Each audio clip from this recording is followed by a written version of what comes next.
අයිබෝවන් අපි ගිනුම් කරන පන්තියේ අද අපිට පළවෙනි ප්‍රශ්නේ සාකච්ඡා කරන්න තියෙනවා දෙවනි කොටස.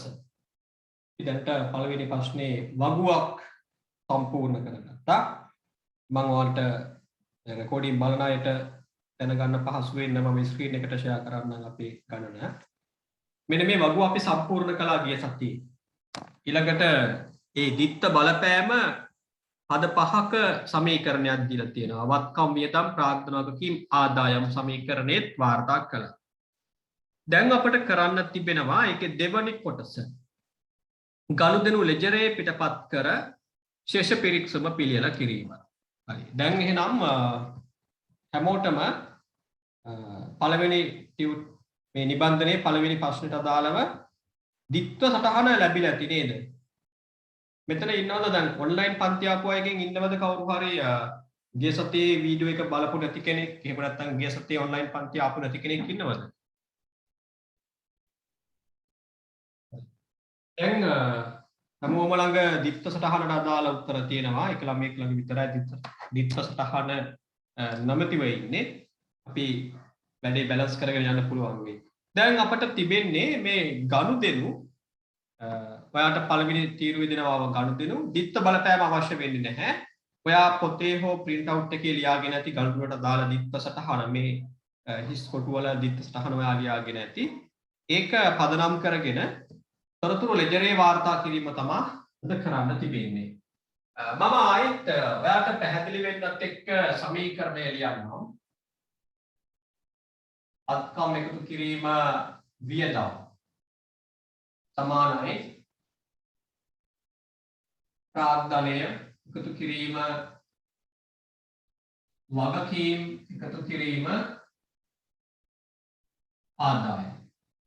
මේ වර්ගයේ ගිණුම් වල වැඩිවීම හර පැත්තේ ලියන්නේ අඩුවීමක් සිදු වුණොත් ඒක ගිණුම ලියන්නේ බැර පැත්තේ.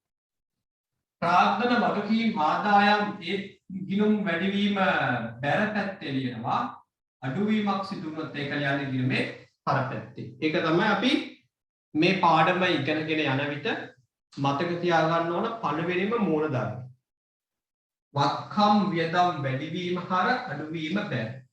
ප්‍රාග්ධන වගකීම් ආදායම් වර්ගයේ ගිණුමක වැඩිවීම බැර පැත්තේ අඩුවීම ලියන්නේ ගිණුමේ හර පැත්තේ. දැන් ඊළඟ කාරණේ මම දවසකුත් මතක් කළා. ඔයා අඩිනු වල තියෙනවා නම් ඒක පැත්තකින් තියන්න. ගන්න එපා. පැත්තකට කරන්න අඩිනු වල පාවිච්චි කරන්න ඕන නෑ ඉරියව්ව. අපට ගනුදෙනු වලට අදාළ දිත්ව සටහන දක්වන්න ලෙජර් ගිණුම් තුලනය කරන්න ඕන. දැන් මේ පොත ඔයාගේ CR පොත කියලා හිතුවොත් මට පුළුවන් මේ CR පොතේ ගිණුම් රූල් කරන්න ආකාර දෙකක්. ඉතින් ගොඩක් අය කැමති එකම පැත්තේ ගිණුම් දෙකක් රූල් කරන්න. ඒ නිසා ඔයා පොත දෙකට බෙදා ගන්න. CR පොත දෙකට බෙදා ගන්න. හරියටම පොතේ සම්පූර්ණ පිටුවම ගන්න. රතු රූලක් කියන දෙයක් ඉතුරු කරන්න එපා. ඒකත් පාවිච්චි කරන්න. පළවෙනි අවස්ථාවේදී අපි ගිණුම රූල් කරන්නේ. ඒ නිසා ටිකක් ලොකුවට ගිණුම රූල් කරගමු. දැන් පිටුව දෙකට නැමුණා. මේ නැමුම් රේඛාව දක්වා හරස් ඉර අඳින්න ඕනේ. හරිද? පහලටත් ටිකක් අඳින්න ඕනේ. මම දැන් බෝඩ් එකේ ගිණුමක් ඇඳලා පෙන්නන්නම්. බෝඩ් එකේ මම කරන්නම් ඔයා කරන්න ඕනේ. දැන් ඔන්න ඔයාගේ CR පොලේ. මේ පොතේ මේ පිටුව මේක හරි මැදින් නැමෙනවා. එව නැමෙනවා. ඒ නැමුණම මේ කෙළවරේ ඉඳලා මෙන්න මේ කෙළවර දක්වා ඉරක් ඇඳලා පහලට ඉරක් අඳින්න. T ගිණුමක්. දැන් අනිත් ගිණුම මේ පැත්තෙන් පටන් ගන්න පොඩි ඉඩක් මෙතන තියන්න. සමහර අය පිටුවේ මෙන්න මෙහෙම ගිණුම් රූල් කරනවා. මැද ලොකු හිස්තනක් තියෙනවා. එහෙම වුණාම ඔයාට ගිණුම සම්පූර්ණයෙන්ම තුලනය කරලා ගන්න විට තොරතුරු ලියන විට ඒක කැතයි. නිසා ගිණුම මේ වගේ පොඩියට රූල් කරන්න එපා. මේ වගේ හොඳට පාවිච්චි කරන්න ඉන්න. මැද සාමාන්‍යයෙන් ඔයාගේ ඇඟිල්ලක් පරතරයේ තිබුණ මැති. ගිණුම් දෙකක් අතර පරතරය එහෙම හරහට ගිණුම් දෙකක් රූල් කරන්න පුළුවන්. ගිණුම් දෙකක් අතර පරතරය ඔයාගේ ඇඟිල්ලක් ප්‍රමාණය. ඒ කියන්නේ දැන් කොටු රූල් පොලේ නම් කොටු රූලක එක කොටුවක ඉඩ ප්‍රමාණය ස්පේස් එක අපිට තිබ්බ මැති අනිත් දෙපැත්තෙම හොඳට ඉඳ ඇතුව ගිනුම රෝල් කරන්න ලස්සනට. අඩිරුව පාවිච්චි කරන්නේ නැහැ. එක ගිනුමක් විතරක් පහළට අපි මුදල් ගිනුම ටිකක් ඉඳ ඇතුව රෝල් කරගමු. ඒ ගිනුම විතරක් පහළට රෝල් 8ක් විතර ගන්න. අනිත් ගිනුම් වල නම් සාමාන්‍යයෙන් රෝල් 5ක් විතර තිබුණම හොඳටම ප්‍රමාණ. පහළට. එක ගිනුමක් විතරක් ටිකක් රෝල් 8ක් මේ රෝල් 10ක් විතර ගමු. 10ක්ම යන්නේ. ඔය. ඉබල් එකක් ගැලවුණා.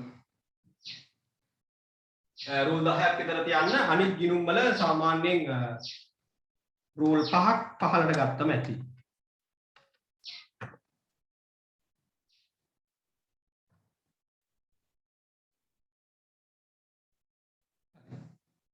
එහෙම දැනට අපි ගිනුම් 6ක් විතර රෝල් කරගමු. තව ගිනුම් ඕන වෙනවා.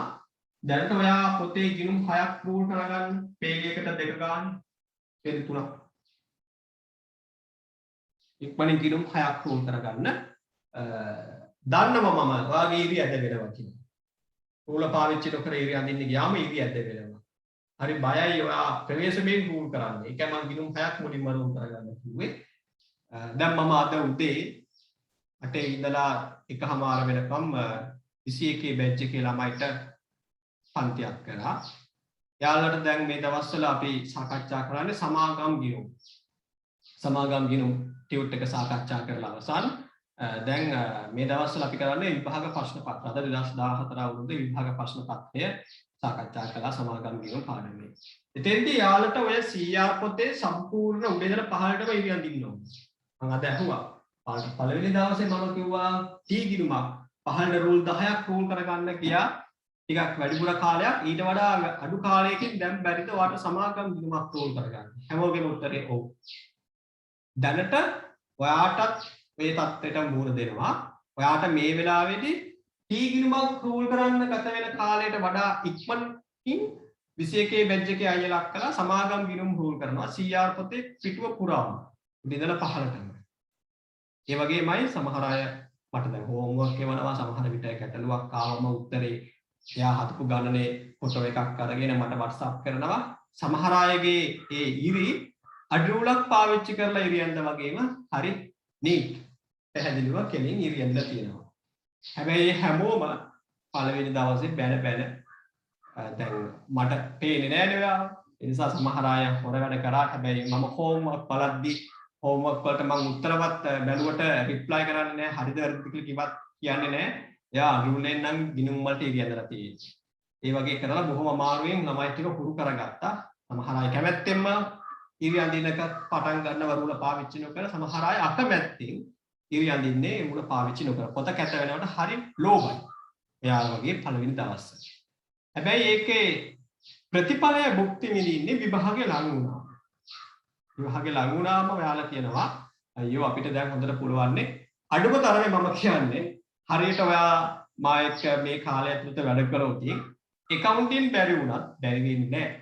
අනිවාර්යයෙන්ම කියලා විදිහට වැඩ කළොත් එකවුන්ටින් බැරි වෙන්නේ නැහැ. නමුත් විභාගේ පාස් කරා හෝ නොකළා හෝ විභාගෙට මුහුණ නොදුන්නත් කෙලින් ඉරක් හරියට ගන්න පුරුදු වෙන්න. ඒකත් වටිනවනේ. එහෙම කියන්නේ නැහැ අඩුතක්සේරු කරන්නේ නැහැ. ඔයාලට පුළුවන්.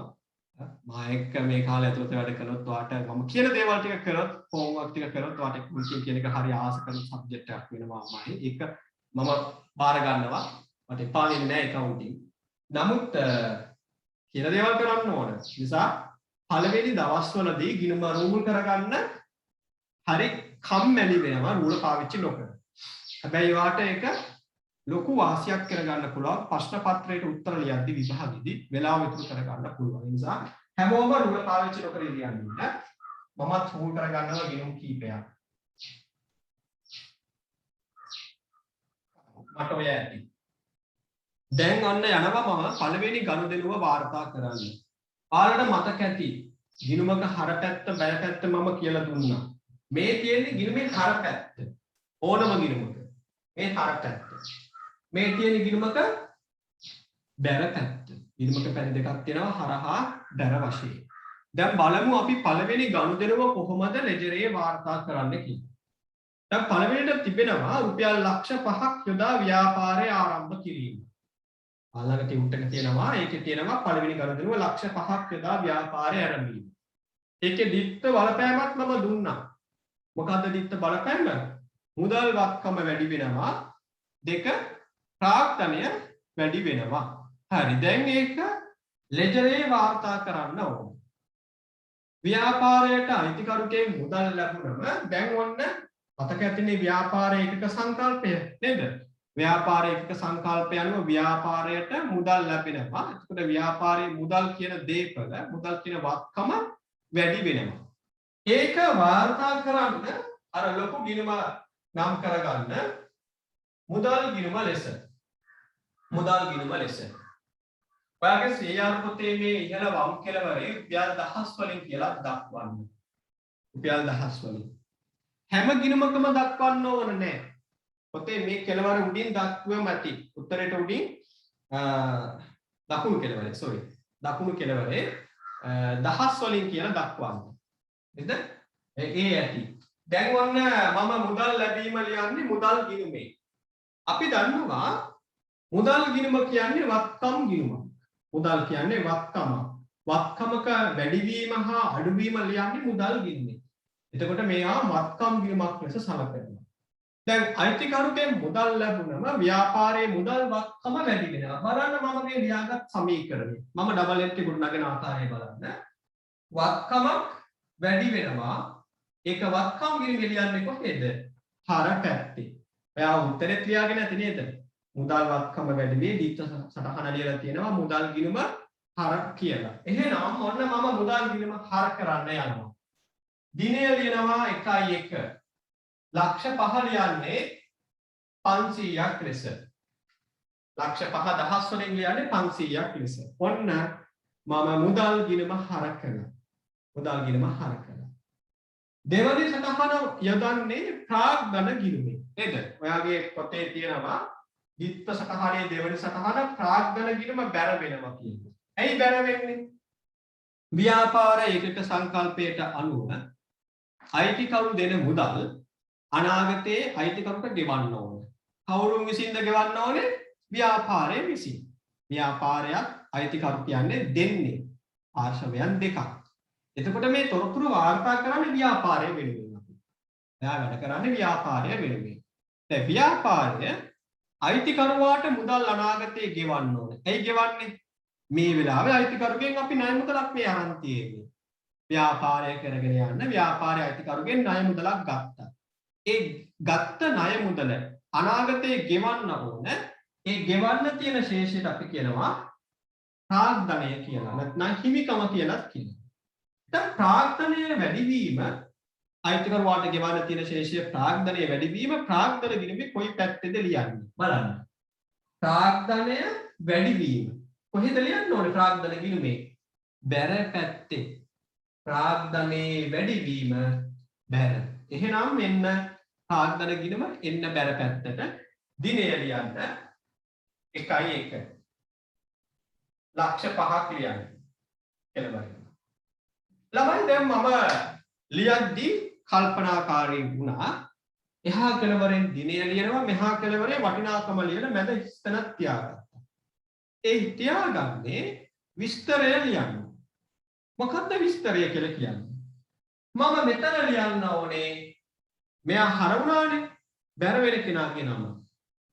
දැන් ජනවාරි 1 මුදල් ගිණුම ලක්ෂ 5ක් හර වෙනවා. එයාගේ බැර සටහන දුන්නේ කොතනටද? බැර වුණේ කවුද? ප්‍රාග්ධන ගිණුම. එහෙනම් මෙන්න මෙතන ලියන්න බැර වෙන කෙනාගේ නම ප්‍රාග්ධන. ඔන්න ලියුවා. ප්‍රාග්ධන ගිණුමේ ලියනවා මොකද්ද? හර වෙන්නේ කවුද කියලා. හර වෙන කෙනාගේ නම ලියන්න. මුදල්. ඔන්න ඩබල් එන්ට්‍රි. මුදල් හර ප්‍රාග්ධන ගිණුම බැර. නේද? යමු දෙවනි ගනුදෙනුව බලන්න. දෙවනි ගනුදෙනුවේ තිබෙනවා 1.3 සිදු වෙන්නේ අත්පිට විකුණුම් ආදායම 90000. අත්පිට විකුණුම් මුදලට විකුණුම් ආදායමක් ලබනවා. දිත්ත බලපෑම ටියුට් එකේ තියෙනවා මුදල් වත්කම වැඩි වේ විකුණුම් ආදායම වැඩි වේ. මුදල් වැඩි වෙනවා විකුණුම් ආදායමත් වැඩි වෙනවා. ඩබල් එන්ට්‍රිය මොකක්ද? මුදල් ලැබුණම මුදල් ගිණුම වැඩි වෙනවා නම් මුදල් ගිණුම හර වෙන්න ඕන. මුදල් කියන්නේ වක්කම වැඩිවීම හර. එහෙනම් ආයෙත් මුදල් ගිණුම හර කරන්න. දිනය ලියන්න 1.3. හර කරන ප්‍රමාණය 90ක්. ඔන්න මුදල් ගිණුම හර කරනවා. ඒ මුදල ලැබෙන්නේ විකුණුම් හරහා. ඔයා භාණ්ඩයක් අලෙවි කරලා තමයි මුදල් ගන්නෙ. එතකොට ඔයාගේ විකුණුම් ආදායම වැඩි වෙනවා. විකුණුම් කියන්නේ ආදායම. ආදායමක් වැඩි වෙනවා නම් මේ වැඩිවීම ලියන්න ඕනේ ආදායම් ගින්නේ මොන පැත්තේද? බැර පැත්තේ. ආයෙ බලන්න ආදායමක් වැඩි වෙනවා.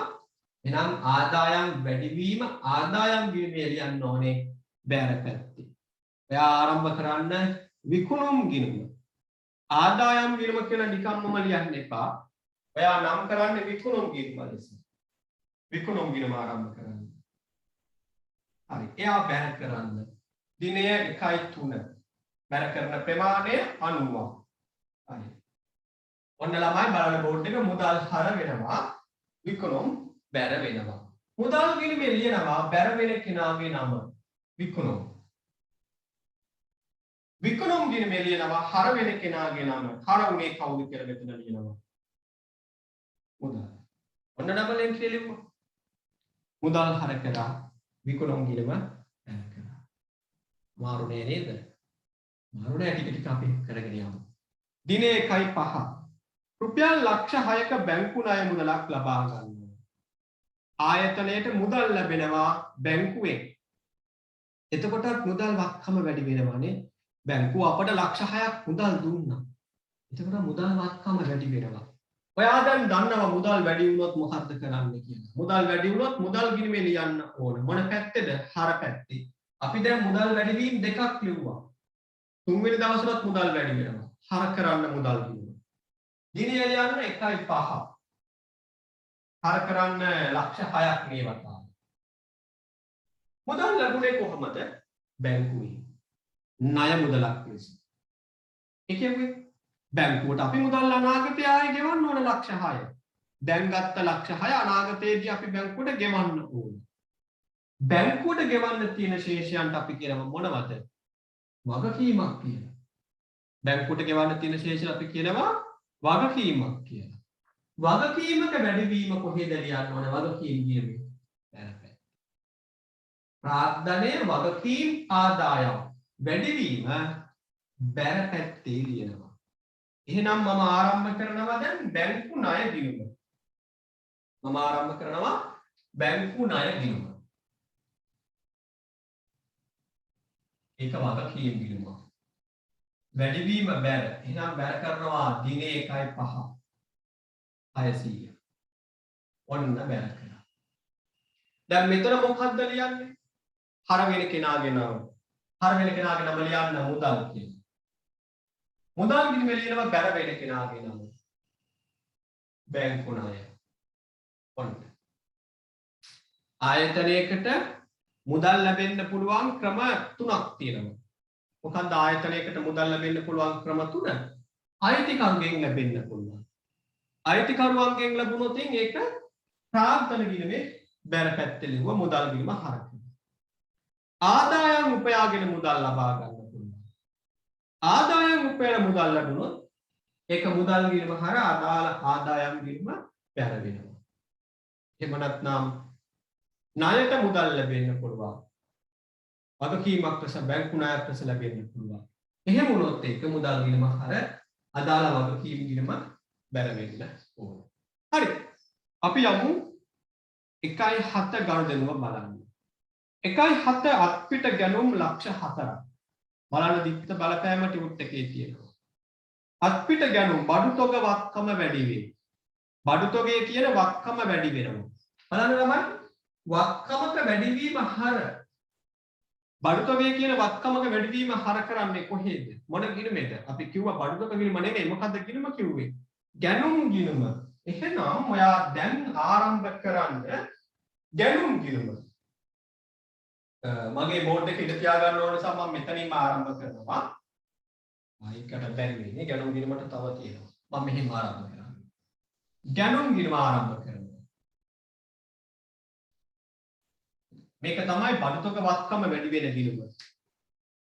දැන් ආයෙ බලන්න බඩුතොගේ කියන්නේ වත්කමක් වැඩිවීම හර. හැබැයි බඩුතොගේ වැඩිවීම බඩුතොග ගිණුමට නෙමෙයි ගැනුම් ගිණුමට හර කරන්නේ. එන්න බඩුතොග ගිණුම ගැනුම් ගිණුමේ හර පැත්තට. ගැනුම් ගිණුමේ හර පැත්තට ඇවිල්ලා ගැනුම් ගිණුම හර කරන්නේ. දිනය ජනවාරි 7. හර කරනවා 400. ඔන්න තොග වත්කම වැඩි වුණා ගැනුම් ගිණුම හර කරා.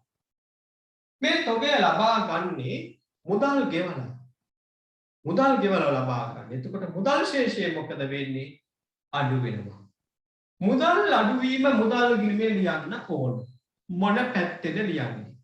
මුදල් කියන්නේ වත්කම. ඒක වැඩි වුණොත් හර. දැන් මුදල් වැඩි වෙනවද භාණ්ඩ මිලදී ගත්තම? අපි භාණ්ඩ මිලදී ගන්න. අපි මුදල් ගෙවනවා. මුදල් ශේෂය අඩු වෙනවා. මුදල් කියන වත්කම අඩු වෙනවා. කොහෙද ලියන්න ඕනේ? බැර පැත්තේ. එහෙනම් මුදල් ගිණුම බැර කරන්න. දිනේ 1.7 400. ඔන්න ගැනුම් හර මුදල් බැර. මෙතන ලියනවා හර වෙන කෙනාගේ නම. හර උනේ කවුද කියලා ලියන්න ගැනුම්. ගැනුම් ගිණුමේ ලියනවා බැර වෙන්නේ කවුද කියලා. බැර වෙන කෙනාගේ නම ලියන්න. මුදල්. මට දෙයක් අමතක වුණා කියන්නේ. ඔයාලට මුදල් ගිණුම බැර කරද්දී පළවෙනි රූල් එක බැර කරන්න ඕනේ. මම සමහර අයගේ පොත්වල දකිනවා අපි මුදල් ගිණුමේ හර පැත්තෙන් රූල් 3ක් පාවිච්චි කරලානේ. ඒ නිසා බැර සටහන ලියනවා 4 වෙනි රූල් එක. එක වැරදි. ඔයා පාවිච්චි කළේ ගන්න හර පැත්තේ පමණයි රූල්. බැර පැත්තේ කිසිම රූලක් පාවිච්චි කරලා නැහැ. ඒ නිසා පළවෙනි බැර සටහන ලියන්නේ උඩම රූලේ. බැර පැත්තේ උඩම රූලේ ලියන්න ඕන ලක්ෂ 4. හරි. ඒක පහලින් ලියාගත්තා නම් අපල හදාගන්න. ඒ අතර යනවා මම 1.10 ගණදෙනුව බලන්න. 1.10 ණයට ගැනුම් රුපියල් 60000ක් තිබෙනවා. ණයට ගැනුම්. ඒ කියන්නේ බඩු තොගයක් ලබා ගන්නවා මුදල් පසුව ගෙවන්නම් කියලා පොරොන්දුව මත. දිත්ත බලපෑම බලන්න. ණයට ගැනුම් දිත්ත බලපෑම මොකද්ද තියෙන්නේ? බඩු තොග වත්කම වැඩි වේ, ණය හිමි වගකීම වැඩි වේ. ඕනේ. ණයට ගත්තම තොගය අපට ලැබෙනවනේ. ණයට හරිය අපි තොගයක් ගත්තනේ. තොගය කියන්නේ අපේ ගබඩාවේ තිබෙන දේපලක්. ඒක වත්කමක්. වත්කමක වැඩිවීම හර බඩු තොගය නැමැති වත්කම වැඩි වෙන්නේ. බඩු තොගය නැමැති වත්කම වැඩි වුණාම හර කරන්නේ කවුද? ගැනුම් ගිණුම. ණයට ගැනුම් වලට වෙනම ගැනුම් ගිණුමක් ආරම්භ කරන්නේ නැහැ. අපිට භාණ්ඩ ගත්තම ගැනුම් ගිණුම හර වුණානේ. ඒකම තමයි නැවත හර වෙන්න ඕනේ. හර වෙන දිනය 1.10. 1.10 හර කරන්න ගැනුම් ගිණුමට කීයක්ද? 60. ඔන්න. තොගේ වැඩි වුණා. 7 වෙනිදා භාණ්ඩ ලබා ගත්තම මුදල් ගිණුම බැර කරා. ඒ මුදල් වත්කම අඩු වුණ නිසා. මේ වතාවේ මුදල් ගෙවන්නේ නැහැ. ණයට ගන්නෙ. ඒ කියන්නේ ඔයා තවත් කෙනෙක්ගෙන් භාණ්ඩ ගත්ත 60000ක ඒ භාණ්ඩ සපයන කෙනාට ඔයා මුදල් ගෙවන්නම් කියලා පොරොන්දු වුණා. ඔයා දැන් 60000ක් එයාට ණය වෙලා ඉන්නේ. ඔයා රුපියල් 60000ක තොග ගත්තා නම් ඒ සැපයුම් කරු 60000ක් ගෙවන්න ඕන. ඒ ගෙවන්න තියෙන ශේෂය අපි කියනවා වගකීමක් කියලා. වගකීමක් වැඩි වෙනවා. මොන වගකීමද කියලා ටියුට් එකේ කියනවා. ණය හිමි වගකීම. ණය හිමි වගකීම් වැඩි වෙනවා නම් ඒක ලියන්න ඕන ණය හිමි ගිණුමේ කොහෙද? බැර පැත්තේ. බැර පැත්තේ ලියනවා. එහෙනම් මම ආරම්භ කරනවා තව එක ගිණුමක්. එයාට නමක් දෙනවා ණය හිමි ගිණුම කියලා. අපි ඉස්සරහට කියනවා මෙයාට වෙළඳ ගෙවිය යුතු දෑ කියලා. වෙළඳ ගෙවිය යුතු දෑ. දැන් මොනනේ? වගකීම් ගිණුමක් වැඩිවීම බැර දිනය 1.10 බැර කරනවා 60. ඔන්න ඩබල් එන්ට්‍රිය සම්පූර්ණයි. ගැනුම් හර ණය හිමි බැර. විස්තරය ලියන්න. මෙතන ලියනවා බැර වෙන කෙනාගේ නම. ණය හිමි. ණය හිමි ගිණුමේ ලියනවා හර වෙන්නේ කවුද කියලා. හර වෙන කෙනාගේ නම ලියනවා. යන්න. ඩබල් එන්ට්‍රි සම්පූර්ණ. යනවා ඊළඟ ගම්දිනුව බලන්න. 1.12 1.12 තිබෙනවා ආපසු යමු. ආපසු යමු. ඒ කියන්නේ ණයට ගත්ත තොග නැවත ණය හිමියන්ට හරවා යවනවා. බලන්න දිත්ත බලපෑම. දිත්ත බලපෑම බලන්න හැමෝම. ආපසු යවද්දි වගකීම අඩු වෙනවා, තොග වත්කම අඩු වෙනවා. ඊට උඩින් දිත්ත බලපෑම බලන්න ණයට ගත්තම 1.10 දිත්ත බලපෑම බලන්න. 1.10 තොග වත්කම වැඩි වෙනවා වගකීම වැඩි වෙනවා. ඔව් නේද? හරිනේ. ණයට ගත්තම තොගය හා වගකීම් වැඩි වුණා. ගතු තොගේ නැවත ණය හිමියන්ට බාර දෙනවා. එපා කියන්නේ. එතකොට අර වැඩි වෙන වත්කම හා වගකීම මොකද වෙන්නේ? නැවත අඩු වෙනවා. වගකීම වැඩි වුණාම බැර. වගකීම අඩු වුණාම මොකද වෙන්න ඕනේ? හරනේ. බලන්න. වගකීම් වැඩිවීම බැර. වගකීම් අඩුවීම හර. වගකීම අඩු වෙනවා තොග හරවා යවන විට. එහෙනම් වගකීම් ගිණුම හර වෙන්න ඕන. මේ ණය හිමි ගිණුම හර කරන්න. දිනේ 1.12. හර කරනවා කියද්ද 10000. තොග යවන්නේ 10000. තොග වත්කමත් අඩු වෙනවා. 10000ක තොගේ ගබඩාවෙන් අඩු වෙලා ණය හිමියට දෙන්නේ. තොග වත්කම වැඩි වුණාම අපි මොකද්ද කළේ? තොග වත්කම වැඩි වුණාම ගැනුම් ගිණුම හර කරේ නේද? 10 වෙනිදා. 10 වෙනිදා ණයට ගත්තේ. ඉතින්දි ගැනුම් ගිණුම හර කරා තොගේ වැඩි වෙන විට. හැබැයි හරවා යවද්දි තොගේ අඩු වෙනවා. බලන්න. තොගේ කියන්නේ වත්කම අඩු වෙද්දි මොකද්ද වෙන්න ඕනේ? බැර. වත්කම අඩු වීම බැර. හැබැයි අපි ගැනුම් ගිණුම බැර කරනවා කිව්වද? නෑ අපි ගිය සති ඉගෙන ගත්තා. ගැනුම් ගිණුම බැර කරන්නේ නෑ. බැර වෙන්න ඕන. වෙන ගිණුමක්. කවුද? ආපසු යවුම් ගිණුම. හරවා යවන විට තොගවත්කම අඩු වෙන්නේ. තොගවත්කමේ අඩුවීම ගැනුම් ගිණුම වෙනුවට ආපසු යවුම් ගිණුම බැර කරන්නේ. ආරම්භ කරනවා වෙනත් ගිණුමක්. ආපසු යවුම් ගිණුම. යා බැර කරනවා. දිනේ 1.12 10000. හරි. විස්තරය ලියන්න. ණය හිමි ගිණුමේ ලියන්නේ මොකක්ද? ණය හිමි ගිණුමේ ලියන්නේ අනිත් ගිණුමේ නම ණය හිමි ගිණුමේ ලියනවා ආපසු යවුම්.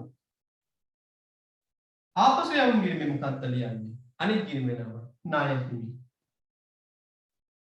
ඔන්න ඩබල් එන්ට්‍රි සම්පූර්ණ. ඒ 1.12.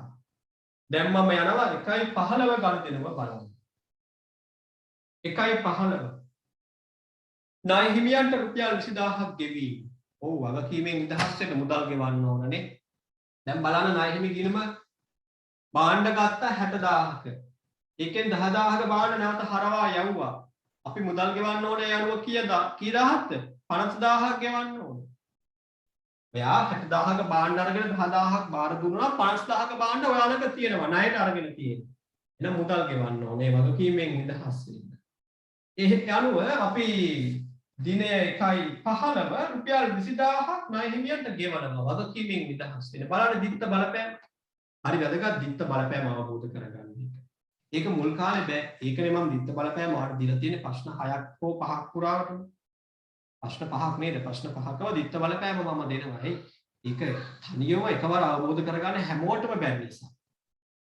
හැමෝටම බෑ කියන්න බෑ. සමහර අයට පුළුවන්, සමහර අයට බෑ. ඒ දෙගොල්ලන්ටම උදව් වෙන්නත් එක්ක දිත්ත බලපෑම මම ගණන් කීපයකට ඇතුළත් කරනවා. ඒක හරි වැදගත් අපහසුතාවයක් තියෙනවා නම් තාම දිත්ත බලපෑම බලමින් වැඩ කරන්න. ඉගෙන බය වෙන්න එපා මේක හදාගන්න පුළුවන්. මේක බල ඉඳලා මට දිත්ත බලපෑම දිගටම කාගෙන් හරි අහගන්න වේවි කියලා හිතන්න එපා. මේ පළවෙනි ගණන් කීපේ හදද්දී වල දිත්ත බලපෑම ගොඩනගා ගන්න හරි ලෙහෙසි වෙනවා. පහසු වෙනවා. බලන්න. දැන් මම කියමින් ඉන්නේ ණය හිමියන්ට මුදල් ගෙවීම. බලන්න දිත්ත බලපෑම වගකීම අඩු වෙනවා මුදල් අඩු වෙනවා. එනේ. ඔයා ගත්ත භාණ්ඩවල වටිනාකමට ඔයා මුදල් ගෙවන විට ඔයාගේ ආයතනයේ මුදල් ශේෂය මොකද වෙන්නේ? අඩු වෙනවා. ආදායම් හරහා අයිතිකරුවන් හරහා බැංකු ණය හරහා ලබාගත් මුදල අඩු වෙනවා ණය හිමියන්ට දුන්නම. ඒ වගේම අය ණය හිමියත් එක්ක තියෙන බැඳීමෙන් අපි නිදහස් වෙනවානේ. දැන් ඔයාලට තියෙනවා ණය හිමියත් එක්ක 50000ක බැඳීමක්. එයා පොරොන්දු වෙලා ඉන්නවා 60000ක භාණ්ඩ අරගෙන 10000ක් යවුවා 50000ක් ගෙවන්න. බැඳීමක්. වගකීමක්. ඒකේ නිදහස් වෙනවා මුදල් ගෙවුම් පිට. වගකීම අඩුවීම හර නිදහස් වෙද්දී වගකීම අඩු වෙනවා. එහෙනම් වගකීම් ගිණුම හර කරන්න. දිනේ ලියන්න 1.15. හර කරන්න මුදල් ගෙවන ප්‍රමාණය 20ක්. මුදල් වත්කම අඩු වෙනවා. ඒක මුදල් ගිණුමේ බැර කරන්න. දිනේ 1.15 20ක්. මෙතන ලියනවා හර වෙන කෙනාගේ නම. ණය හිමි. ණය හිමි ගිණුමේ මොකක්ද ලියන්නේ විස්තරය? බැර උනේ කවුද කියලා ලියන්නේ. මෙතන ලියන්න බැර වෙන කෙනාගේ නම. මුදල්. ඔන්න ඩබල් එන්ට්‍රි. ණය හිමි හර මුදල් බැර. 1.20 1.20 සේවක වැටුප් ගෙවනවා 30000. සේවකයන්ගෙන් වඩ අරගෙන සේවක වැටුප් ගෙවනවා. සේවක වැටුප් වියදමක්. සේවක වැටුප් කියන්නේ වියදමක්. එහෙනම් වියදම් මොකද වෙන්නේ දැන් මුදල් ගෙවද්දි වැඩි වෙනවා. ඒ කියන්නේ සේවය මියදී ගන්නවා සේවකයාගෙන් ඒකට ගෙවීමක් කරනවා. එතකොට සේවක වැටුප් කියන වියදම වැඩි වෙනවා. සේවක වැටුප් වියදමක්. වියදමක් වැඩි වීම වියදම් කිරීම කියන්නේ කොහේද? හර පැත්තේ. වියදම් වැඩි වීම හර. දැන් මම ආරම්භ කරනවා වැටුප් වියදම් ගිණුම. හරි. මම ලෙජරේ මේ පැත්තෙන් ආරම්භ කරනම් බෝඩ් එකේ වැටුප් වියදම් ගිණුම ආරම්භ කරනවා. එයා හර කරනවා. දිනේ 1.20 හර කරනවා රුපියල් 30000. ඔන්න 10 වලින් 30. වැටුප මුදලින් ගෙවන්නේ. එහෙනම් මුදල් ශේෂය මොකද වෙන්නේ? වියදම් වැඩි වෙනවා මුදල් අඩු වෙනවා. මුදල් ශේෂය කියන්නේ වත්කම. මුදල් කියන්නේ වත්කම. ඒක අඩු වෙනවා. බැර වෙන්න ඕන. වත්කම් අඩු වීම බැර. එහෙනම් මුදල් ගිණුම බැර කරාට දිනේ 1.20. ඉහා. ඔන්න ඩබල් එන්ට්‍රි එක සම්පූර්ණ. වැටුප් හර මුදල් බැර. මෙතන ලියනවා හර වෙන කෙනාගේ නම. වැටුප්. වැටුප් ගිණුමේ මොකක්ද ලියන්නේ? වැටුප් ගිණුමේ ලියන්නේ බැර වෙන්නේ කවුද කියන්නේ? බැර වෙන කෙනාගේ නම ලියනවා. ඩබල් එන්ට්‍රි එක සම්පූර්ණ. ඊළඟ ගනුදෙනුව 1.25 1.25 හිමිකරු සිදු කළ මුදල් ගැනිලි රුපියල් 45000. මුදල් ගැනිලි. ඒ කිව්වේ අයිතිකරු මුදල් රැගෙන ගියා. අයිතිකරු මුදල් දුන්නම මොකද්ද කළේ? පළවෙනි ගනුදෙනුව බලන්න. පළවෙනි ගනුදෙනුවේදී අපි ලියනවා මුදල් වක්කම වැඩි වුණාම මුදල් ගිණුම හර ප්‍රාග්ධන ගිණුම බැර. ඔන්න අයිතිකරු ව්‍යාපාරයට මුදල් දුන්නා. ඒ දුන්න මුදල් ව්‍යාපාරයෙන් අයිතිකරු ගන්නවා. හිමිකම අඩුවීමක්. ඒක වියදමක් නෙමෙයි. අයිතිකරු මුදල් දීම ආදායමක්ද? නෑ. ඒක හිමිකමේ වැඩිවීමක්. එහෙනම් අයිතිකරු මුදල් ආපසු ගැනීම වියදමක් වෙනවද? නෑ. ඒක හිමිකමේ අඩුවීම. මොකද්ද හිමිකම කියන්නේ? අයිතිකරුවාට ගෙවන්න තියෙන ශේෂය කියලා හිතා ගන්න. ව්‍යාපාරය කියන ඒකකය විසින් අයිතිකරුවාට ගෙවන්න තියෙන ශේෂය හිමිකම. ඉතින් ව්‍යාපාරයේ අයිතිකරුවාට මුදල් දෙනවා කියන්නේ හිමිකම ගෙවන්න තියෙන ශේෂය අඩු වෙනවා. හිමිකම අඩු වෙනවා. හිමිකම නැත්නම් මොකද්ද තව එකක් කියනවා? ප්‍රාග්ධනය. ප්‍රාග්ධනය වැඩි වෙද්දි බැර. මේ බැරකනේ අයිතිකරු මුදල් දුන්නම ප්‍රාග්ධනය වැඩි වෙනවා. එතකොට ප්‍රාග්ධන ගිණුම බැර. ප්‍රාග්ධනය අඩුවීම හර. හැබැයි හිමිකම අඩුවීම ප්‍රාග්ධන ගිණුමේ හර කරන්නේ නැහැ. ඒකට වෙන ගිණුමක් ආරම්භ කරනවා. ප්‍රාග්ධනයේ අඩුවීම අපි වාර්තා කරන්නේ වෙනත් ගිණුමක. අපි ඒකට කියනවා මොකද්ද? ගැනිලි ගිණුම කියලා. ගැනිලි ගිණුම. මේක මොන වර්ගයේ ගිණුමක්ද? මොකද්ද වර්ගය? හිමිකම් ගිණුම. ප්‍රාග්ධනය කියන ගිණුමේ උපගිණුම. ඒක තමයි ගැනිලි ගිණුම කියන්නේ. හිමිකම් ගිණුම. හැබැයි මේක කියන්නේ හිමිකමේ අඩුවීම. හිමිකම නැත්නම් ප්‍රාග්ධනයේ අඩුවීම හර. එහෙනම් දැන් හර කරන්න. දිනය ලියන්න 1.25 හර කරනවා 45. ඔන්න ප්‍රාග්ධනය අඩුවීම වෙනවා. ඇයි ප්‍රාග්ධනය අඩු වුනේ? අයිතිකරු ව්‍යාපාරයේ මුදල් අරගෙන ගියා. ව්‍යාපාරයේ මුදල් අඩු වුණා. ව්‍යාපාරයේ මුදල් අඩු වීම ලියන්නේ මුදල් ගිණුම. ඒක මුදල් කියන්නේ වත්කම. වත්කමක අඩුවීම බැර. එහෙනම් මුදල් ගිණුම බැර කරන්න දිනය ජනවාරි 25 45. මෙතන ලියනවා හර වෙන කෙනාගේ නම. ගැනිලි. ගැනිලි කියන ලියනවා බැර වෙන කෙනාගේ නම. ගැනිලි කියන ලියන්නේ මුදල් කියලා. බැර වෙන කෙනාගේ නම. ඔන්න ඩබල් එන්ට්‍රි. ගැනිලි හර මුදල් බැර. අයිතිකරු මුදල් රැකගෙන ගියා. 1.30 1.30 රුපියල් 50000ක් බැංකු ණය සඳහා ගෙවනවා. වගකීමෙන් නිදහස් වෙන්න මුදල් ගෙවනවා. 1.5 ගනුදෙනුව බලන්න ඊට කලින් ආයෙත් බලන්න 1.5 ගනුදෙනුව ලක්ෂ 6ක් බැංකු ණය ලබා ගන්නවා. මොකද්ද ළමයි දිත්ත බලපෑම? ලක්ෂ 6ක් බැංකු ණය ලබා ගත්තම දිත්ත බලපෑම මොකද්ද?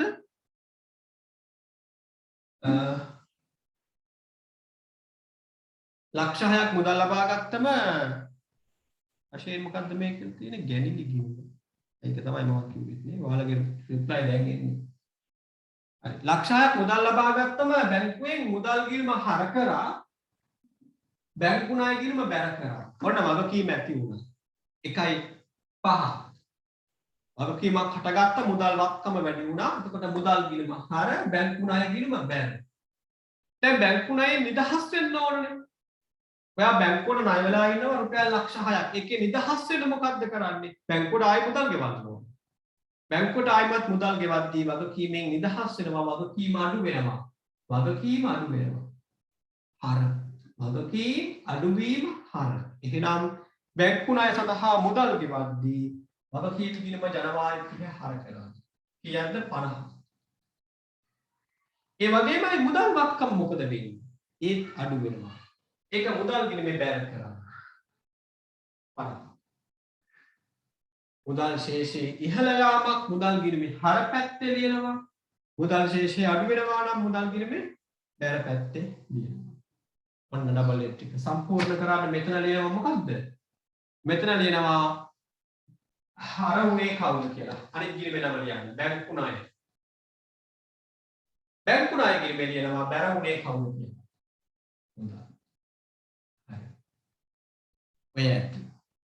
දැන් ඔයාට ඊළඟට තිබෙනවා ශේෂ පිරික්සුමක් හදන්න. මම අද කියලා දෙන්නේ නැහැ. ශේෂ පිරික්සුමක් හදන්න ඉඳ තියාගන්න ඕන. ශේෂ පිරික්සුම කියලා ලියලා මෙන්න මේ වගේ ආකෘතියක් රෝල් කරගන්න.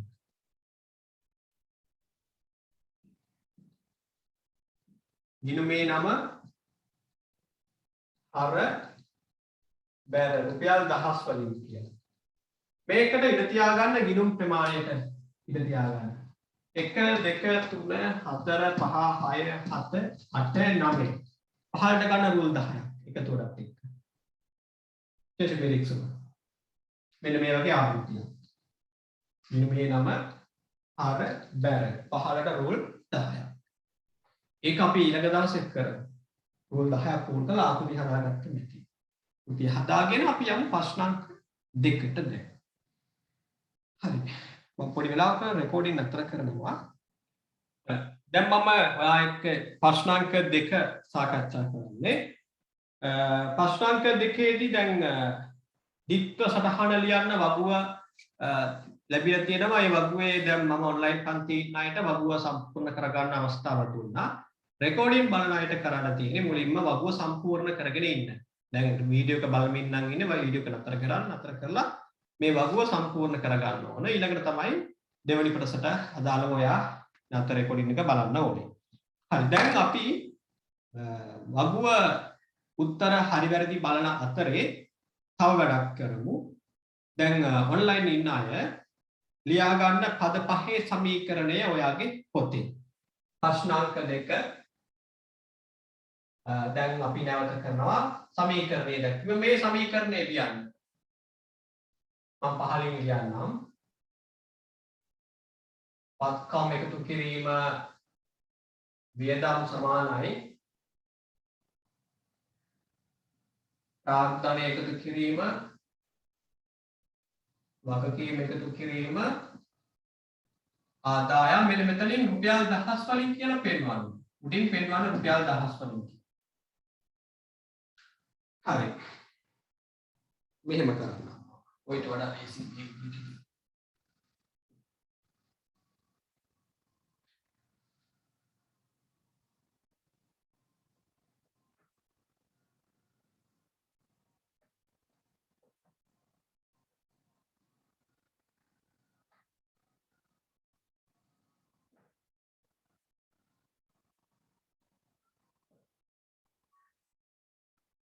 වැඩිවීම හර අඩුවීම බැර කතන්දරේ උඩින් ලියා ගන්න. හරි. ඊළඟට මම මගේ බෝඩ් එක නම් අඩියටේ බෝඩ් එක මට ඇති වෙයිද දන්නේ නැහැ. ඇති වෙන්නේ. දැන් ඔයා පොතේ මේ සමීකරණයට ඉඩ තියාගන්න 1 2 3 4 5 6 7 8 9 10 රූල් 18ක් විතර තියාගන්න. යක් 18ක් තියාගත්තම හොඳට මැති වෙයි. දැන් මෙතනට ඉඩ තියාගන්න රූල් 18ක්. ඉඩ තියාගෙන සමීකරණ තුන වාර්තා කරන්න. ගිණුමක් රූල් කරන්න පටන් ගන්න. මුදල් ගිණුම රූල් කරගන්න. ඊළඟට තව ගිණුමක් ඒකට මුදල් ගිණුමට ඔයාට යන්නේ සාමාන්‍යයෙන් 6ක් විතර ඉඳ තියාගත්තම ඇති. අනිත් ගිණුම් වලට නම් ඒ තරම් ඉඩක් ඕන නැහැ. ඔන්න ඔය විදිහට වාගේ පිටුවේ දෙපැත්තේ T ගිණුම් රූල් කරගන්න.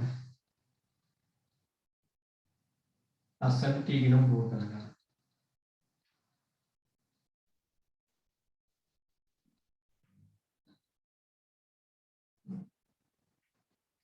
හැම ගිණුමකටම රූල් 5 ගන්න වගේ පහළට ගන්න ඒ ඇති වෙයි.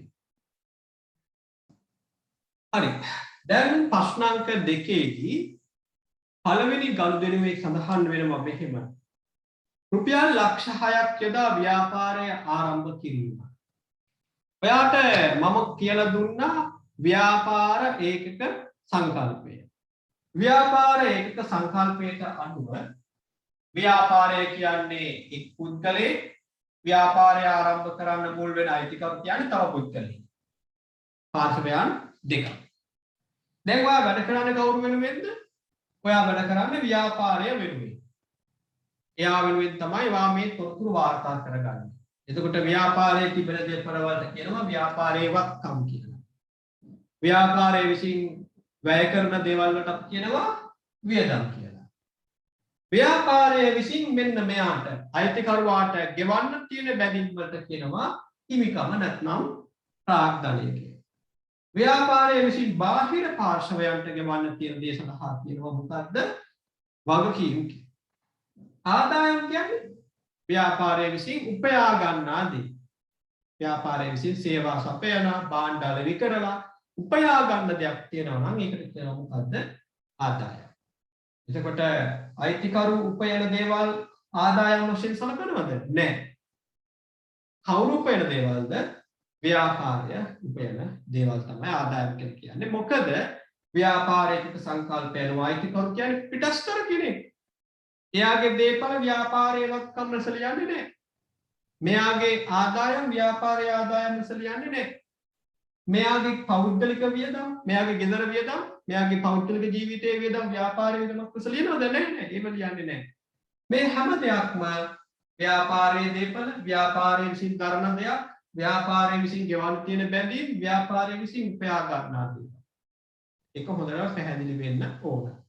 ඒ අනුව ළමයි දැන් පළවෙනි ගනුදෙනුවේදී ලක්ෂ 6කින් ව්‍යාපාරය ආරම්භ කරාම අපි බලන්න ඕනේ ව්‍යාපාරයේ පැත්තෙන් මොකද්ද වෙන්නේ කියලා. ඒක බලන්න ඔයාලට පහස් කරගන්න තමයි මම ටියුට් එකට දිත්ත බලපෑම ගෙන ආවේ. මුදල් වත්කම වැඩි වෙනවා. ඔව්. අයිතිකරු ව්‍යාපාරයට දෙන්නේ මුදල්.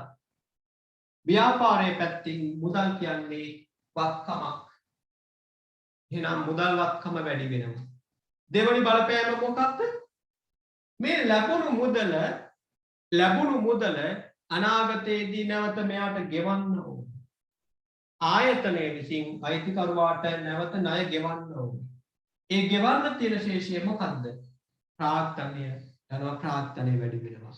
වාගේ නිබන්ධනයේ තියෙනවා නේද? මුදල් වත්කම වැඩි වෙයි, ප්‍රාග්ධනය වැඩි වෙයි කියන. දැන් ඔයා ලියාගෙන තියෙනවා සමීකරණ. ඒක ඔය දිත්ත බලපෑම ලියන්න තියෙන්නේ. යන්න සමීකරණය. දිනය ලියන්න කෙලවරින් 1:1. හරි. දිත්ත බලපෑම බලාගෙන සමීකරණය ලියන්න.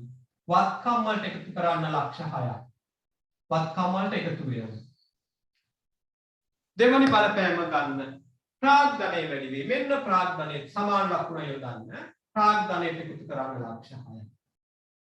ඔන්න ළමයි අයිතිකරු ව්‍යාපාරයට මුදල් දෙදෙව්වම සමීකරණයේ දක්වන ආකාරය. මුදල් වැඩිවීම මෙතන පෙන්වනවා.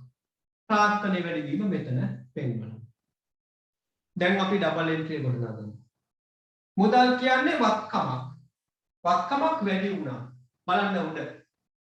වත්කමක් වැඩි වීම කොහෙද ගිහින් එළියන්න ඕනේ? හර. වත්කම් වැඩි වීම හර. ප්‍රාග්ධනය වැඩි වුණා. නේද? ප්‍රාග්ධනය වැඩි වුණා. ඒ වැඩි වීම කොහෙද ලියන්නේ? බැර. ප්‍රාග්ධනය වැඩි වීම බැර. දැන් ඔයාලට ඉඳ තියාගෙන මම කිව්වා ගිණුම් රූල් කරන්න කියලා. නම් කරන්න එක ගිණුමක් ලොකු ගිණුම නම් කරන්න මුදල් ගිණුම කියලා. එන්න ලෙජරේ. මුදල් ගිණුම නම් කරන්න. ළමයි මේ ගිණුම් තියෙන පොතට කියනවා ලෙජරේ කියලා. මේ කොටස ලෙජරේ. දෙවන ගිණුම නම් කරන්න ප්‍රාග්ධන ගිණුම. හරි. අර අපි ගොඩනගපු ඩබල් එන්ට්‍රි ලියන්න. ඒ අතරේ බලන්න ඔයාගේ පොතේ ලියපු ඩබල් එන්ට්‍රි හරිද කියලා. මුදල් හර ප්‍රාග්ධන බැර.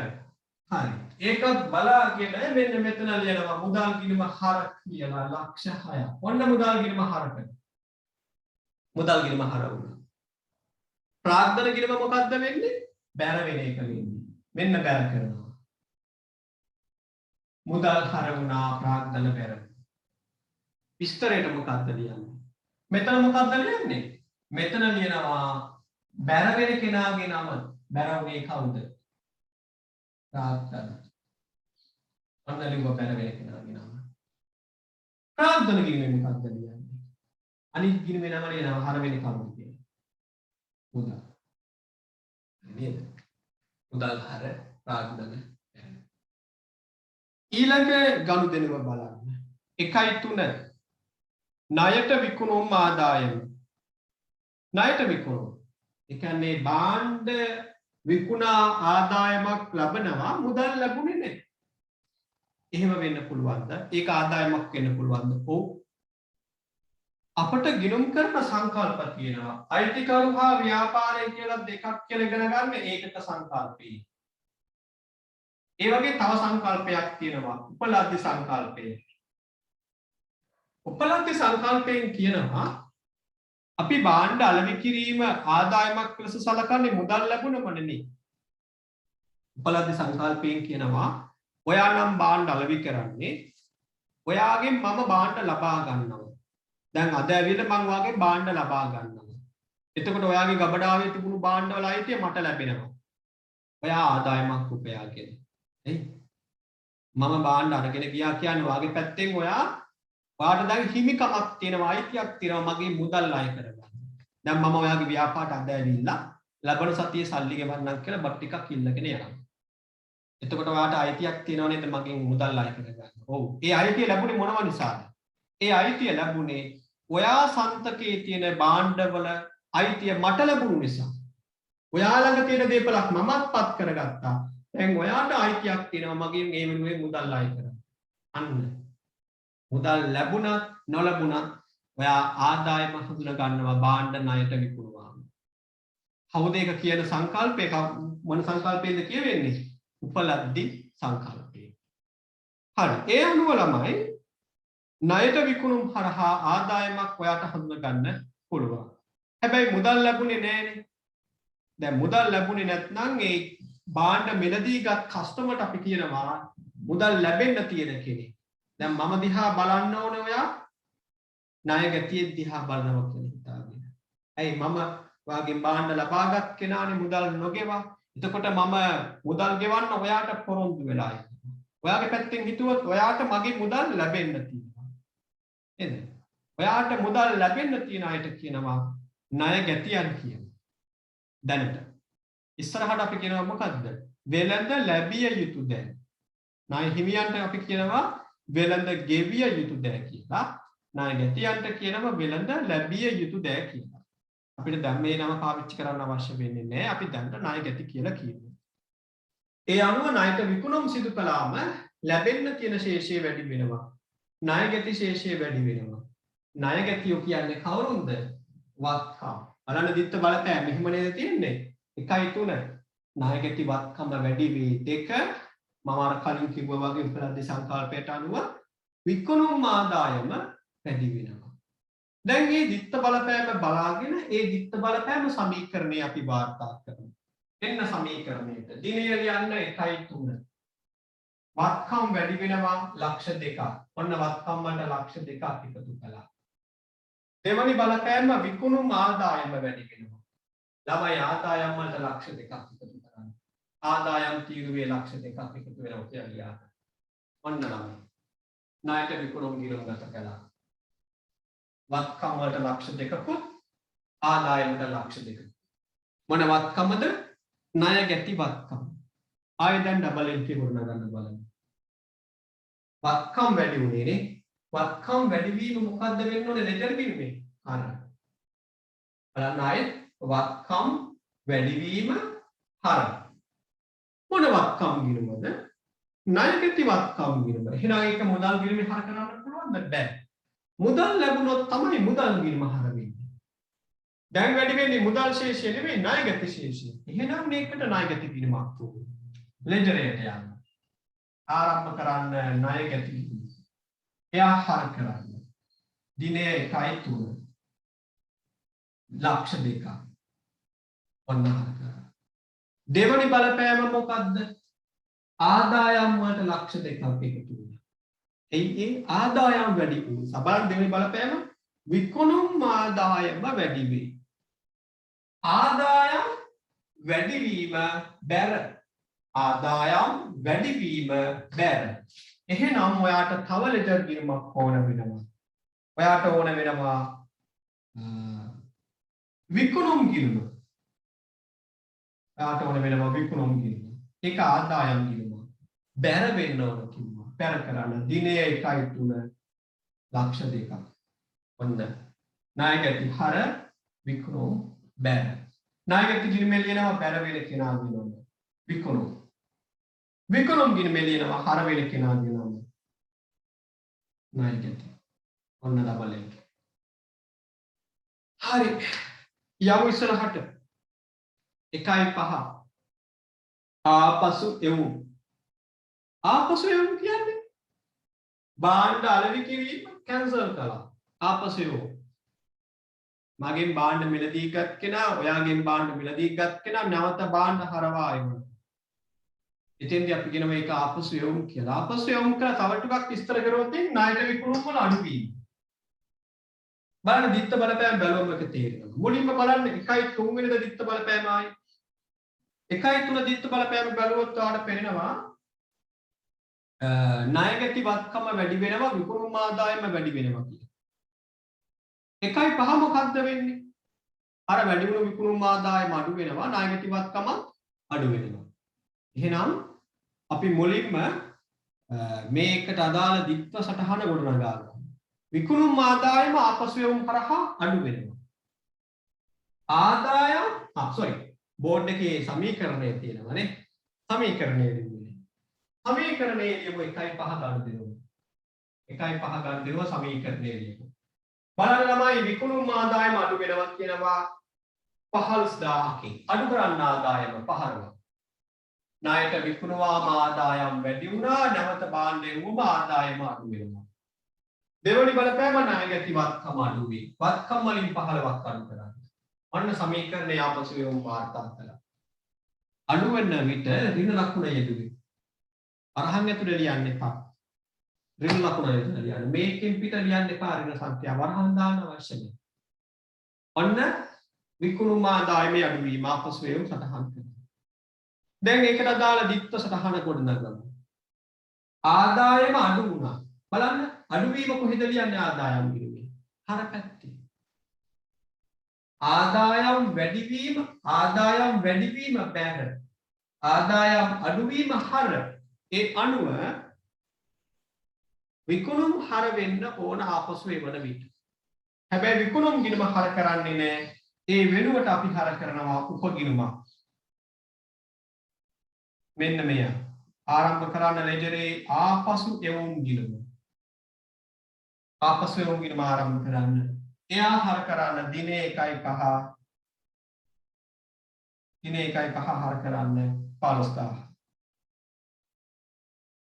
ගැනුම් අඩුවීම ආපසු යවුම් ගිණුමට බැර කරනවා. විකුණුම් වැඩිවීම විකුණුම් ගිණුමේ බැර. විකුණුම් වැඩිවීම බැර වුණාට විකුණුම් අඩුවීම විකුණුම් ගිණුමේ නෙමෙයි හර වෙන්නේ ආපසු යවුම් ගිණුම. දෙවනි බලපෑම මොකක්ද? ණයගැති වත්කම අඩු වුණා. වත්කම් අඩුවීම බැර. මෙන්න මේ ගිණුම. වත්කම් වැඩි ණයගැති ශේෂය කියන්නේ වත්කමක් වැඩි වෙන විට හර කරලා දැන් ණයගැති ශේෂය අඩු වෙනවා. ණයගැති ගිණුම බැර කරන්නේ. දිනය 1.5 15. ඔන්න ළමයි ආපසු වුණ ඩබල් එන්ට්‍රි. මොකද ඩබල් එන්ට්‍රි කොහොමද කියන්නේ? ආපසු යොමු හර ණයගැති බැර. ණයගැති ගිණුම එළියනවා බැර හර වෙන කෙනාගේ නම. ආපසු එවු. ආපසු එවුම් ගිණුම එළියනවා බැර වුණ කෙනාගේ නම ණයගැති. ඊට සතහනේ ගිණුම් දෙක නම් දෙක මාරු කරලා විස්තරයට ලියනවා. හරි. ඒ 1.15 ගනුදෙනු. දැන් යන්න 1.7 වෙනිදට. ණයගැතියන්ගෙන් රුපියල් 80000ක් ලැබීම. විත්ත බලපෑම ටියුට් එකේ තියෙනවා. ඒක බලාගෙන සමීකරණය වාර්තා කරනවා. හරි. දැන් අපි නැවතත් වැඩේ පටන් ගමු. ණයගැතියන්ගෙන් 80000ක් ලැබුණම ඔයාට විත්ත බලපෑම දීලා තියෙනවා ටියුට් එකේ. මුදල් වත්කම වැඩි වේ. දෙවනි බලපෑම ණයගැති වත්කම අඩු වේ කියලා. හරිනේ ණයගැතියන්ගෙන් මුදල් ලැබෙද්දී ව්‍යාපාරයේ මුදල් කියන ශේෂය ඉහළ යනවා. මුදල් කියන්නේ වත්කම. එහෙනම් මෙන්න සමීකරණයට දිනය ලියන්න 1.7. වත්කම් යටතේ එකතු කරගන්න 80ක්. ඔන්න මුදල් වත්කමේ වැඩි වීම නුවා. ණයගැතියන්ගෙන් ලැබෙන්න තියෙන ශේෂය අඩු වෙනවා. ඒකත් ළමයි වත්කම. වත්කම් වල අඩුවීමක් කියලා ලියන්න. දෙකම වත්කම් යටතේ ලියනවා. එක් වත්කමක් වැඩි වෙනවා තවත් වත්කමක් අඩු වෙනවා. එකකට එකක් ලියන රූල් දෙකක් පාවිච්චි කරනවා. මොන වත්කමද වැඩි වෙන්නේ? මුදල්. අඩු වෙන්නේ ණයගැති කියන වත්කම. දැන් අර බලපෑම ලෙඩරයට ගන්න ඕන. ඔයාට ණයගැතියන්ගේ මුදල් ලැබීම ගිණුම්ගත කරන්න ඕන වෙනවා මුදල් ගිණුම. මුදල් වැඩි වෙන විට මුදල් ගිණුම එළියනවා. අඩු වෙන්නේ මොනවද? ණයගැතිය. එක ණයගැති ගිණුම එළියනවා. හරි ලියමු. මුදල් මොකද වෙන්නේ? වැඩි වෙනවා. බලන්න ළමයි සමීකරණය වත්කමක් මුදල් කියන්නේ. වත්කමක් වැඩි වුණා. වැඩි වීම මොකද වෙන්නේ? හර. මුදල් වැඩි වීම මුදල් ගිණුමේ හර කරා. එන්න මුදල් ගිණුමට දිනය ලියන්න 1.7 හර කරන්න 80ක්. දෙවනි වත්කම අඩු වුණා. මොන වත්කමද? ණයගැති කියන වත්කම. වත්කමක් අඩු වෙනවා. බලන්න. වත්කම් අඩු වීම කොහෙද ලියන්නේ? බැර. වත්කමක් අඩු වුණොත් ඒක අදාළ වත්කම් ගිණුමේ බැර පැත්තේ ලියන්න. ණයගැති ගිණුමට යන්න. බැර කරන්න. දිනය 1.7 80. අමුතුවෙන් ගිණුම් ආරම්භ කරන්න අවශ්‍ය නැහැ. තියෙන ගිණුම් දෙකක වාර්තා. මුදල් ගිණුමේ ලියනවා අනිත් ගිණුමේ නම බැර වෙන කෙනාගේ නම. ණයගැති. ණයගැති ගිණුමේ ලියනවා හරවුනේ කවුද කියලා. මුදල්. හරි. ඔන්න ඩබල් එක ණයගැතියන් කියලා ගුණම මුදල. මුදල් හර ණයගැති ශේෂය ණයගැති ගිණුම බැර. 1.12 1.12 රුපියල් 60000ක් බඩු තොගයක් මිලදී ගැනීම. මෙතන ණයට කතාවක් කියන්නේ නෑ නේද? මෙතන බඩු තොගයක් ලබා ගැනීම කියන්නේ. එහෙනම් මේක මුදල් ගෙවා ලබා ගැනීම. බලන්න සමීකරණ දිත්ත බලපෑම බලන්න ටියුට් එක. ටියුට් එකේ දිත්ත බලපෑම තියෙනවා තොග වත්කම වැඩි වේ මුදල් වත්කම අඩු වේ. ගබඩාවට බඩු තොගයක් ලැබෙනවා. තොග කියන වත්කම වැඩි වෙනවා. ඒ වෙනුවෙන් මුදල් ගෙවුවම මුදල් කියන වත්කම අඩු වෙනවා. දෙකම වත්කම් වලට බලපාන්නේ. බලපෑම් දෙකම වත්කම් වලට එන්නේ. සමීකරණය ලියමු. දිනය 1.12. ඔන්න ළමයි තොග වත්කම වැඩි වුණා. මුදල් ගෙවුවම මුදල් වත්කම අඩු වුණා. වැඩිවීමක් හා අඩුවීමක් ලෙස සමීකරණේ වාර්තා. දැන් ඒක ලියාගෙන එක වත්කමක් වැඩි වුණා තව වත්කමක් අඩු වුණා ඒක ලියාගෙන යමු ලෙජරයට. මොන වත්කමද වැඩි වෙන්නේ? තොගය. බාන්න තොගයක වැඩිවීම වාර්තා කරන්නේ කොහේද? ගැනුම් ගිණුම. තොග වත්කම වැඩිවීම හර වෙන්නේ ගැනුම් ගිණුමට. බලන්න ආයේ වත්කම් වැඩිවීම හර. හැබැයි තොග ගිණුම නෙමෙයි. තොගේ වැඩිවීම බාන්න වෙලදී ගත්තම තොගේ වැඩිවීම හර කරන්නේ මම ගැනුම් ගිණුමට. එහෙනම් මම ආරම්භ කරනවා ගැනුම් ගිණුම. මට ඉඩකට බුද්ධි වේද දන්නේ නැහැ. මම මෙතනින් වාර්තා කරන්නම් ගැනුම් ගිණුම. ගැනුම් ගිණුම ආරම්භ කරනවා. එයා හර කරන්න. ගැනුම් ගිණුම හර කරන්නේ 1.12 60. ඒ වෙනුවෙන් මුදල් ගෙවුවා. මුදල් කියන්නේ වත්කමක්. වත්කමක් අඩු වෙනවා. එතකොට මුදල් ගිණුම බැර වෙන්න ඕන. මුදල් ගෙවලනේ භාණ්ඩ මිලදී ගන්න. භාණ්ඩ වත්කම වැඩි වුණාම ගැනුම් හරවනවා. ඒ වෙනුවෙන් මුදල් ගෙවුවම මුදල් ශේෂය අඩු වෙනවා. මුදල් ශේෂය වැඩි වීම හර කරා අඩු වීම බැර කරන්න ඕන. දිනේ ලියන්න බැර පැත්තේ 1.12. උඩ වතුනේ බැර. 60ක් බැර කරන්න. මෙතන ලියනවා හර වෙන්නේ කවුද කියලා. හර වෙන කෙනාගේ නම ලියනවා ගැනුම්. මෙතන ලියනවා බැර වෙන්නේ කවුද කියලා. බැර වෙන කෙනාගේ නම ලියනවා මුදල්. ඔන්න ඩබල් එන්ට්‍රි. ගැනුම් හර මුදල් බැර. හරි. 1.15. 1.15 අපට කියනවා රුපියල් 3000ක ණයගැතියෙකු බොල් ණය ලෙස කපා හැරීම. රුපියල් 3000ක ණයගැතියෙක් බොල් ණය වශයෙන් කපා හැරීම. අගේ ණයගැති ගිණුම දැනටමත් අවසන් වෙලානේ. බෝඩ් එකේ ඉඳ තියා ගන්න ඕන නිසා ණයගැති ගිණුම පොඩියට රූල් කරේ. ආයෙ විකුණුම් නෑ නේද? නෑ. මම විකුණුම් ගිණුම මකනවා ළමයි. රුපියල් 3000ක් ලැබෙන්න තියෙන කෙනෙක් බොල් ණය වෙනවා කියන්නේ ළමයි ඒ මුදල අපි අය කර ගැනීම අමතක කරනවා. පොත් වලින් ණයගැති ශේෂය කපා හරිනවා. ණයගැතිය මිය ගියා නම් එයාගෙන් අය කරගන්න විදියක් නැහැ. ලැබෙන්න තියෙන මුදල් අය කරගන්න විදියක් නැහැ. පොත් වලින් අයින් කරනවා. ණයගැතිය බංකොලොත් වෙලා නම් ඒ කිව්වේ වස්තු බංගත් වෙනපත් වෙනවා. අපි කියන බුම්වත් වෙනවා කියලා. බංකොලොත් වෙලා නම් එයාගෙන් අය කරගන්න ක්‍රමයක් නැහැ. උසාවිය තීරණය කරන්න ඕන බංකොලොත් වූ පුද්ගලයෙක් ව්‍යාපාරයක් කියලා. එහෙම බංකොලොත් වුණත් ඒ අයගෙන් ලැබෙන තියෙන මුදල් අපි අමතක කරගන්නවා. ණයගැතිය අතුරුදහන් හොයාගන්නේ නැහැ. අහුගේ කාලේ වගේ පිසිල් චරිත තිබුණා නේද? ණය අරගෙන මිනිස්සුගේ අතුරුදහන් වුණා. ඒ වගේ අයගෙන් ලැබෙන තියෙන ශේෂය අපි පොත් වලින් අයින් කරගන්නවා. අන්න පොත් වලින් කපා හරිනවා නම් ණයගැති ශේෂයක් අපි කියනවා ඒකට බොල් ණය කියලා. නොලැබෙන ණය. ඒක වියදමක්. බලන්න ණයගැතියෙකුගෙන් රුපියල් 3000ක් කපා හැරීමට අදාළ ඩබල් එන්ට්‍රි. බොල් ණය වියදම වැඩි වෙනවා ණයගැති වත්කම අඩු වෙනවා. බොල් ණය කියන්නේ වියදම. අය කරගන්න බැරි ණය ප්‍රමාණයක් පොත් වලින් ඉවත් කිරීම වියදම. එක සමීකරණේ ලියන්න ඕනද? වියදම් වැඩි වෙනවා කියන්නේ බොල් ණය කියන වියදම වැඩි වෙනවා. එන්න සමීකරණය. දිනේ ලියන්න 1.15. වියදම් වලට එකතු කරන්න 3000. ඔන්න වියදම් වැඩි වුණා. දෙවනි බලපෑම ණයගැති ශේෂය අඩු වෙනවා. ණයගැතියෝ කියන්නේ වත්කම. වත්කමෙන් අඩු කරලා පෙන්වන්න 3000. ඔයාට මේ ටියුට් එකේ තියෙන දිත්ත බලපෑම බලාගෙන සමීකරණය කරන්න පුළුවන්.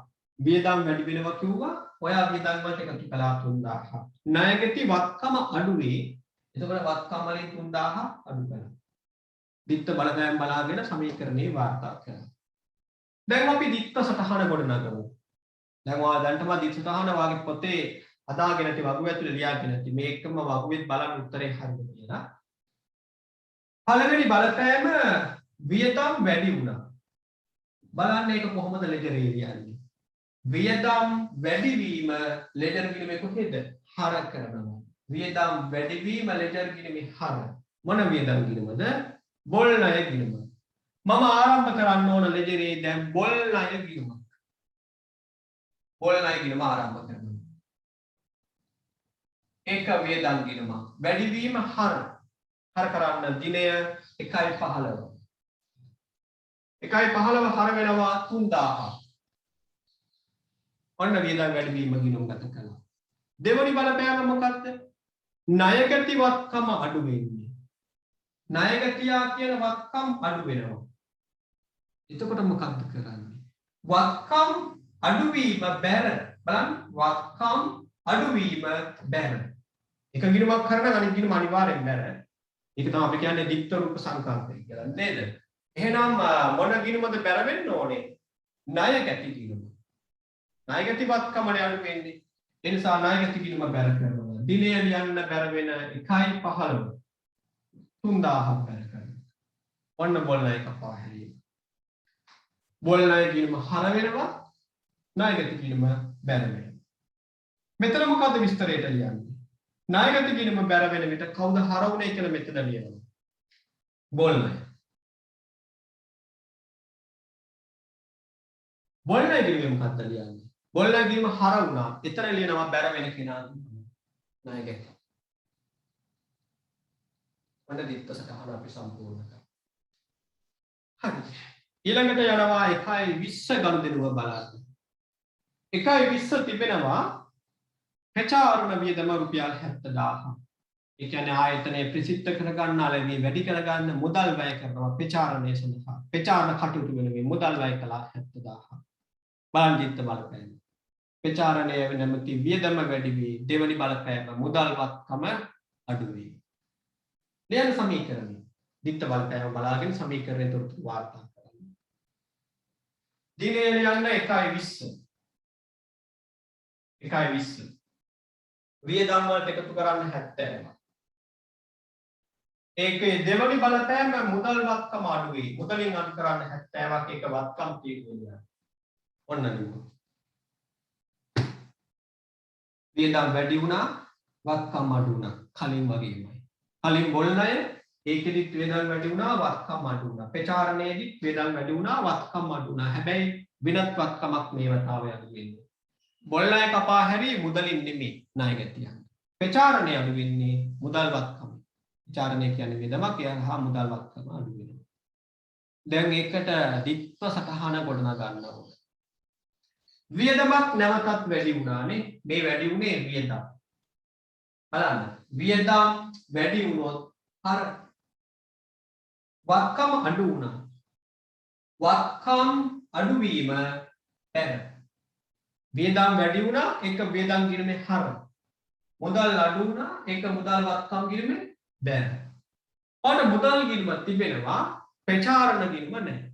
ආරම්භ කරන්න ඔයාගේ ලෙජරේ තව T ගිණුම ප්‍රචාරණ ගිණුම. ප්‍රචාරණ ගිණුම. මෙයා වියදම් ගිණුම. වැඩිවීම මොකද්ද වෙන්නේ බලන්න ආයේ වියදම් වැඩිවීම හර. එනම් ප්‍රචාරණ ගිණුම හර කරන්න. 1.20 දිනේ 1.20 හර කරනවා 70. ඒ වෙනුවෙන් මුදල් ගෙවුවා. එතකොට මුදල් ශේෂය අඩු වෙනවා. ඒක මුදල් ගිණුමේ ලියන්නේ බැර පැත්තේ. දිනේ ලියන්නේ මුදල් ගිණුමේ 1.20 බැර පැත්තේ බැර කරන්න 70. අන්න ඩබල් එක. දැන් අපි ලියමු විස්තරය. විස්තරයට මෙතන මොකක්ද ලියන්නේ? මුදල් ගිණුමේ ලියනවා හර වෙන කෙනා ගිණුම. හර වෙන්නේ කවුද කියලා. ප්‍රචාරණ. ප්‍රචාරණ ගිණුමේ ලියනවා මෙයා එක බැරවුනේ කවුද කියලා. ප්‍රචාරණ ගිණුම හර වෙනවා. එයා එක බැරවුනේ කවුද? මුදල්. නදබලේ. හරි. ප්‍රචාරණය සඳහා මුදල් ගෙවීමත් හරිය 1.20 1.25 රුපියල් 10000ක ලීබඩු දක්ෂිණ සමාගමෙන් මිලදී ගැනීම. ළමයි මේ මිලදී ගැනීම කියන්නේ මුදල් ගෙවීම කියන එක නෙමෙයි. මුදල් ගෙවා මිලදී ගැනීම සහ මුදල් නොගෙවා මිලදී ගැනීම කියලා අවස්ථා දෙකක් තියෙනවා. කිසියම් මිලකට අත්පත් කර ගැනීමට අපි කියනවා මිලදී ගැනීමක් කියලා. කිසියම් වටිනාකමකට ඔයා දේපලක් අත්පත් කර ගන්නවා. ඒක තමයි මිලදී ගැනීමක් කියන්නේ. ඔයා ඒක අත්පත් කර ගන්න පුළුවන් ණයට සහ අත්පිට. කියන්නේ මුදල් නොගෙවා අත්පත් කර ගන්නවා පසුව මුදල් ගෙවන්නම් කියලා පොරොන්දුව මත. එතකොට අපි කියනවා ඒකට ණයට මිලදී ගැනීම. ණයට මිලදී ගැනීම. මිලදී ගන්නවා කියන්නේ සල්ලි ගෙවන කියන එක නෑ. අත්පත් කර ගැනීම. දෙවෙනි අවස්ථාව එවලේම මුදල් ගෙවලා භාණ්ඩ ලබා ගන්න. ඒක අත්පිට මුදලට මිලදී ගැනීමක් කියලා කියනවා. පසුව මුදල් ගෙවන්නම් කියලා භාණ්ඩ අත්පත් කරගත්තොත් ඒක ණයට මිලදී ගැනීම. දැන් මෙතනදී තව දේවල් දෙකක් වා දැනගන්න ඕන ගිණුම් කරණයට අදාළ. මේවා නීති නෙමෙයි රීති. පොදුවේ අපි එකඟ වූ ධර්මතාවයන් ගිණුම් කරණය තුල. 10000ක ලී බඩු. ඇයි ලී බඩු කියලා දෙන්නේ? ඒක පාවිච්චියට ගත් වත්කමක් බව අඟවන්න.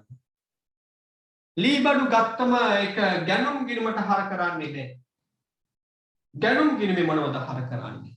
බඩු තොගයක් ලබා ගැනීම. මොකද්ද මේ බඩු තොගය සහ ලී බඩු අතර තියෙන වෙනස? බඩු තොග ලබා ගන්නේ නැවත විකිණීමට. නැවත විකිණීම තමයි ව්‍යාපාරයේ ආරම්භන. බඩු තොගයක් අත්පත් කරගත්තොත් ඒ නැවත විකුණා මුදල් අය කරගන්නයි අත්පත් කරගන්නේ. ලී බඩු ලබා ගන්නේ ව්‍යාපාරික ප්‍රයෝජනෙට. ව්‍යාපාරයේ ප්‍රයෝජනෙට. ගාදරකරුවන්ට පහසුකම් සපයන්න එහෙම නැත්නම් අපේ වැඩ කරන අයට පාවිච්චි කරන්නේ මේ විදියට. හරිනේ? එහෙනම් ලී බඩු ලබා ගැනීම ගැනුම් ගිණුමට ගෙනියනවද නැහැ? ලී බඩු කියන්නේ වෙනම වත්කමක්. ඒකට ලී බඩු ගිණුමක් ආරම්භ කරනවා. ගොඩක් අයට ප්‍රශ්නයක් ඇති දිත්ත බලපෑම බැලුවම. ලී බඩු ලැබුණා. ඒක ලී බඩු කියන්නේ ව්‍යාපාරයේ පාවිච්චි ප්‍රයෝජනයට ගන්න දෙයක්. එහෙනම් බලන්න දිත්ත බලපෑම පළවෙනි එක මොකක්ද? ලී බඩු වත්කම වැඩි වෙයි. ඒක හරි. ලී බඩු ගත්තම ව්‍යාපාරයේ ලී බඩු වත්කම වැඩි වෙනවා කියන එක හරි. දෙවනි බලපෑමට මම දීලා තියෙනවා වගකීමක් වැඩි වෙනවා කියලා. ඒක කොහොමද අපි දැනගත්තේ? ඒක ගිණුම් කරණයේ තියෙන පොදු ධර්මතාවයක් කියලා කිව්වේ. මෙතන තියෙනවා ආයතනයක නමක් සඳහන් කරලා දක්ෂිණ සමාගමින් මිලදී ගැනීම. ගිණුම් කරණයේදී මේ වගේ ගනුදෙනුවක් කියන විට ආයතනයක හෝ පුද්ගලයෙක්ගේ නමක් සඳහන් කළොත් එය ණයට සිදුනා කියලා උපකල්පනය කරනවා.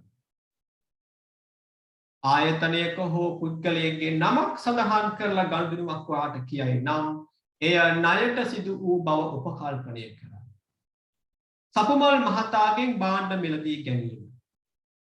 සපුමල් මහතාගෙන් භාණ්ඩ මිලදී ගැනීම.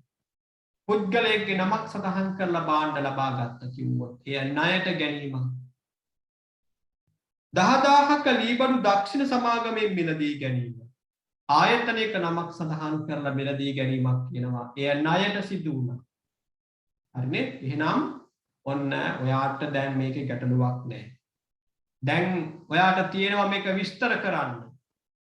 ලී බඩු ගන්නවා මොකටද? ව්‍යාපාරයේ පාවිච්චියට. කොහොමද? ණයට. කොහොමද ඒක දැනගත්තේ ණයට කියලා? ආයතනයක නමක් සඳහන් කරනවා. මේක නැවත විකුණන්න නෙමෙයි පාවිච්චියට ගත්ත කියලා කොහොමද කිව්වේ? අදාළ වක්කමේ නමින් ගනුදෙනුව අපිට නිර්මාණය වෙන්නේ. ගොඩනැගිල්ලක් මිලදී ගැනීම පාවිච්චියට ගන්න. මෝටර රථයක් මිලදී ගැනීම පාවිච්චියට ගන්න. 10000ක ලී බඩු මිලදී ගැනීම පාවිච්චියට ගන්න. එහෙනම් දැන් වාට වැටහෙනවා ඇති කොහොමද ඒක නිර්මාණය වෙන්නේ කියලා දිත්ත බලපෑම. බලන්න පොතේ දිත්ත බලපෑම ආයේ පළවෙනි එක මොකද්ද? ලී බඩු වත්කම වැඩි වේ. පිළිගන්න පුළුවන්ද? පුළුවන්. ආයතනට ලී බඩු ලැබෙනවා. එක වත්කමක්. සමීකරණය. දිනය 1.25 10000කින් වත්කම් වැඩි වෙනවා. ඒකට මුදල් ගෙවලා දෙන්නේ නැහැ. පසුව මුදල් ගෙවන්නම් කියලා පොරොන්දුව මත ලබා ගන්න ලී බඩු. කොහොමද ඒක දැනගත්තේ? ආයතනයක නමක් කිව්වම අපි දැනගන්නවා ණයට ගත්ත කියලා.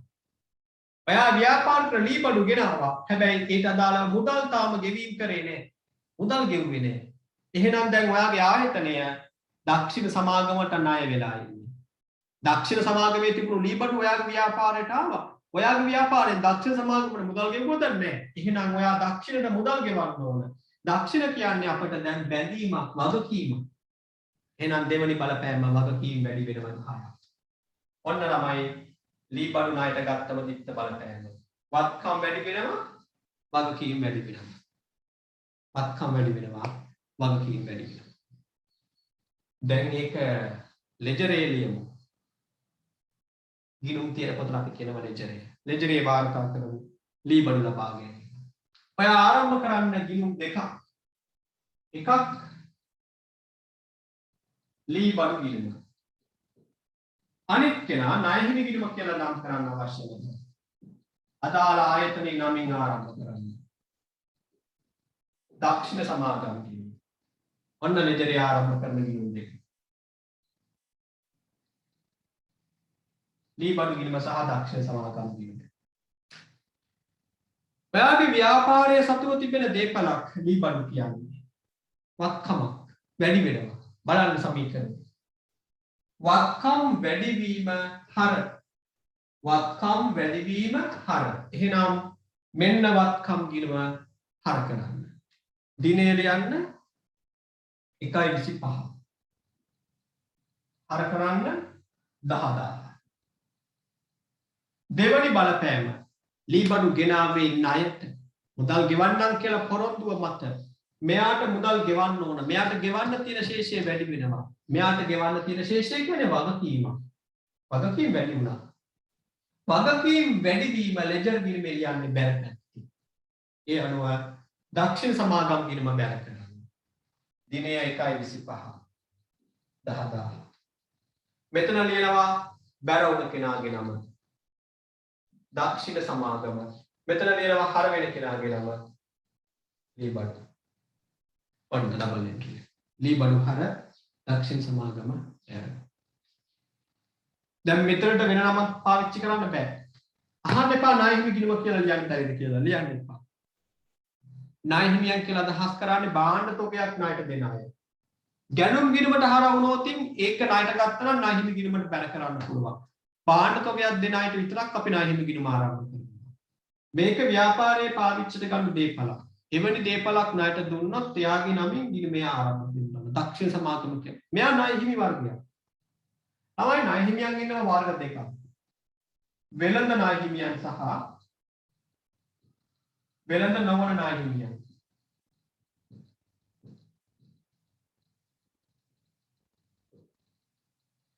නැවත විකිණීමේ අරමුණින් බඩු තොගයක් ලබා ගන්නවා ණයට. එහෙම බඩු තොග සපයන පුද්ගලයන්ට අපි කියනවා වෙළඳ ණය හිමියන් කියලා. සාමාන්‍යයෙන් අපි ණය හිමි කිරීම පවත්වා ගන්න වෙළඳ ණය හිමියන්. වෙළඳ නොවන ණය හිමියන් කියන්නේ නැවත විකිණීමේ අරමුණින් නෙමෙයි අපි එයාගෙන් භාණ්ඩ මිලදී ගන්න. ව්‍යාපාරයේ ප්‍රයෝජනයට දේපල ලබා ගන්නවා. එයාලා වෙළඳ නොවන ගණේ ණය හිමියන්. සාමාන්‍යයෙන් මෙයාලගේ ශේෂයන් වැඩි නේදාගේ. ලීබඩු ගත්තොත්, මෝටර රථයක් ණයට ගත්තොත්, ඉඩමක් ණයට ගත්තොත්, ගොඩනැගිල්ලක් ණයට ගත්තොත් අපිට භාණ්ඩ කියන්නේ මොනවා හරි දේපලක් සපයනවා ණයට. හැබැයි යත් එක්ක සිදු කරන ගනුදෙනුවේ ප්‍රමාණය විශාල අගේ විශාලයි. ඒ වගේ අගයන් අපි වෙළඳ ණය හිමියන් සමග පටලවා ගන්නේ නෑ. අනිත් එක මේ වගේ ගනුදෙනු හැමදාම සිදු වෙනවද? අපේ ගෙදරට අපේ ආයතනට හැමදාම පාවිච්චි කරන දේපල වෙලදී කන්නේ නෑ. හැබැයි කනබන දේවල් විතරක නම් නේද? ආහාර ද්‍රව්‍ය නිතර මිලදී ගන්නවා. කඩේකට නම් නැවත විකුණන දේවල් නිතර මිලදී ගන්නවා. ඒ අය වර්ග දෙකකට වෙන් කරලා තියාගන්නවා. නිසා සාමාන්‍යයෙන් ණය හිමි කිරීමක තියාගන්නේ වෙළඳ ණය හිමි ශීර්ෂය.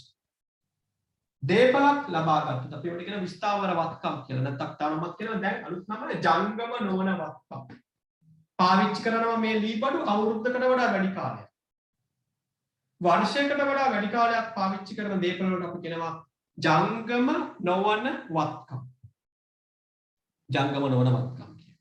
එතකොට මේ ජංගම නොවන වත්කම් ගැනුම් ගිණුමත් එක්ක පටලවා ගන්නේ නැහැ. මෙතන තියෙන නැවත විකුණන්න ගත්ත දේවල් ගැනුම් ගිණුම. මෙතන තියෙන්නේ පාවිච්චි වෙනුවෙන් ගත්ත ජංගම නොවන වත්කම්. ඒ අදාළ වත්කමේ නමින් ගිණුම ආරම්භ කරන්න ඕනේ. හරි. මේ වගේ අපට ගණදෙනු හමු වෙනවා. ඒවත් එක්ක මේ ගැටලුව විසඳෙනවා. මම හිතනවා දැන්ටමත් ඔයාලට ප්‍රමාණවත් තොරතුරක් ලැබෙන්නේ නැති කියලා ලීබඩු ගත්ත කාරණය සම්බන්ධයෙන් දක්ෂිණ සමාගම. යමු ඉස්සරහට. මොකද්ද බලන්න 1.25න් පස්සුව සිදුවෙන ගණදෙනුව 1.30 රුපියල් 5000ක් දක්ෂිණ සමාගමට ගෙවනවා. ගෙවන්න ඕනද? ඔව්. ගෙවන්න ඕන. අපි මෙතන ලීබඩු ගත්තේ ණයට. එහෙනම් දක්ෂිණ දැන් බලන් ඉන්නවා අපෙන් 10000ක් එනතුරු.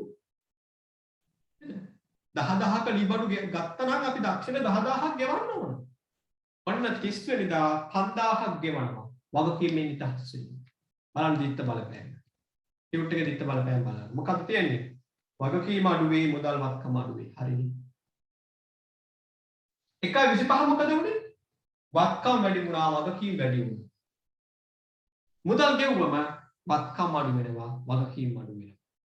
සමීකරණය තියෙනවා ලියමු. ඉනේ 1.30. 1.30. ණය හිමි වගකීම් අඩු වෙනවා. මෙන්න වගකීමෙන් අඩු කරා 5ක්. මෙන්න වත්කමෙන් අඩු කරා 5ක්. වත්කම් සහ වගකීම් අඩු වුණා 5 බැගින්. ලෙජරේ ලියමු. වගකීම් අඩු වුණානේ. වගකීම් අඩු වුණා. බලන්න. වගකීම් අඩුවීම හර. වගකීම් අඩුවීම හර. මොන වගකීම් කිනුමද? මෙන්න මේක. හර කරා. එන්න ලෙජරේට හර කරා. දිනේ 1.30. කීයද හර වෙන්නේ 5. ඇයි වගකීම් අඩු වුනේ? එයාට මුදල් ලැබුණා. එහෙනම් මුදල් අඩු වුණාද? ඔව් මුදල් වත්කම අඩු වුණා. ඒක මුදල් ගිණුමේ පැත්ත. එන්න මුදල් ගිණුමට. 1.30. බැර කරන්න 5. ඔන්න. ඩබල් එන්ට්‍රි හරිද? හරි. එක් ගිණුමක් හර වුණා, තවත් ගිණුමක් බැරගෙන. දක්ෂිණ සමාගම හර මුදල් ගිණුම බැර. අපි දැන් විස්තරය ලියමු. මෙතන ලියනවා හර වෙන කෙනාගේ නම දක්ෂිණ සමාගම. මෙතන ලියනවා බැර වෙන්නේ කවුද? මුදල්. ඔන්න ඩබල් එන්ට්‍රි. හරි අවසාන ගනුදෙනුව 1.31 ගනුදෙනුවක් නෙමෙයි අතර මේක ගැලපීමක් සිද්ධියක් ගල්පන්න තියෙන්නේ ජනවාරි 31 බලන්න ජනවාරි මාසයට අදාළ රෙහිත් මෙතෙක් මුදලින් නොගෙවූ ගොඩනැගිලි කුලිය 50000ක් ගොඩනැගිලි කුලිය මුදලින් ගෙවලා නැහැ මේක හඳුනා ගන්න ළමයි අපට වැදගත් වෙනවා මෙන්න මේ සංකල්පය උපචිත සංකල්පය ළමයි මේ උපචිත සංකල්පයෙන් කියන්නේ ගෙව්වත් නොගෙව්වත් වියදම් ඇති වුණා නම් වියදම පොත්වල ගලපන්න කියලා. මොකක්ද කිව්වේ? මෙන්න මේ. ඔයාගේ ආයතනය පවත්වා ගන්න කුලියට ගත්ත ගොඩනැගිල්ලක ජනවාරි 1 ඉඳලා ජනවාරි 31 වෙනකන් ගොඩනැගිලි පදිංචිව හිටියා. වියදමක් ඇති වුණා. ඔයා තවත් කෙනෙකුට අයත් ගොඩනැගිල්ලක මාසයක් පදිංචිව ඉන්නවා. ව්‍යාපාරයක් ඔයාගේ ව්‍යාපාරයක් පවත්වාගෙන ගියා කියන්නේ ඒක ඉතින් ඒ ගොඩනැගිල්ල ඔයා තමයි භාවිතා කළේ මාසයක්. එතකොට ගොඩනැගිල්ල ලැබුණේ කොහොමද? ඔයා කුලී ගෙවන්නම් කියලා පොරොන්දු වුණ නිසා. දැන් ඔයාට මුදල් ගෙවුවේ නැතුණාට මේ ගොඩනැගිලි කුලිය පොත්වල හඳුනා ගන්න පුළුවන් වියදමක් ඇති වුණා. ඇයි වියදමක් ඇති වුණා කියන්නේ? වෙනත් කෙනෙකුගේ දේපලක් ඔයා භාවිතා කළා. ඒ කියන්නේ වෙනත් කෙනෙක්ගෙන් ඔයා සේවයක් ගත්ත කියන එක. භාණ්ඩයක් ගත්තේ නැහැ. ගොඩනැගිලි මිලදී ගත්තේ නැහැ. එයාගේ ගොඩනැගිල්ල එයාගේ තැන ගිහිලා ඔයා ඉන්නවා. එයාගේ භූමිය ඔයා පරිභෝජනය කරනවා. එයාගේ භූමියයි පාවිච්චි කරේ. වියදමක් ඇති වුණා සේවාවක් එයාගෙන් ගත්තා. ගොඩනැගිලි අයිතිකරුගෙන් ඔයා සේවාවක් ගත්තා. මාසයක් පුරාවට. එහෙනම් උපචිත පදනමින් කියනවා ඔයා වියදමක් දරා ඇත්නම් වියදමක් ඇති වුණා නම් ඒක ලෙජරේ වාර්තා කරන්න මුදල් ගෙව්වේ නැතත් හරියට තාර්කිකයි නමයි. ඔයා කෙනෙකුගේ තැනක ඉන්නවා මාසයක් පුරාවට. වියදමක් ඇති වෙලානේ තියෙන්නේ. එහෙනම් ඒක මුදල් ගෙවන්නම ඕනද පොත්වල ලියන්නේ නැහැ. ඔයා සේවයක් මිලදී ගත්තා නම් කෙනෙක්ගෙන් ඒකට ගෙවුවද නැද්ද කියලා හොයන්න ඕනේ. පොත්වල ලියන්න ඕන ගොඩනැගිලි කුලිය කියලා. කවුද අපිට උගන්වන්නේ?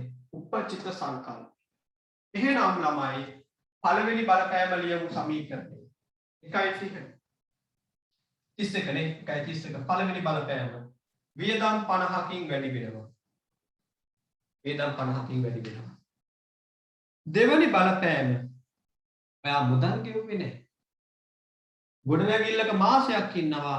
ඒ ගොඩනැගිල්ල අයිතිකාරයට මුදල් ගෙවලා නැහැ. දැන් ඔයා එයාට මුදල් ගෙවන්නම් කියලා බැඳීමක් ඇති වෙලා නැද්ද? ඇති වෙලා. ඔයා මාසයක් කෙනෙකුගේ ගොඩනැගිල්ලක පදිංචිව හිටියනම් දැන් ගොඩනැගිල්ල අයිතිකරු දකින්නකොට ඔයාට මතක් වෙනවා. නේ ජනවාරි සල්ලි ගෙව්වේ නෑ. ජනවාරි රෙන්ට් එක ගෙව්වේ නෑනේ මේ මතාට.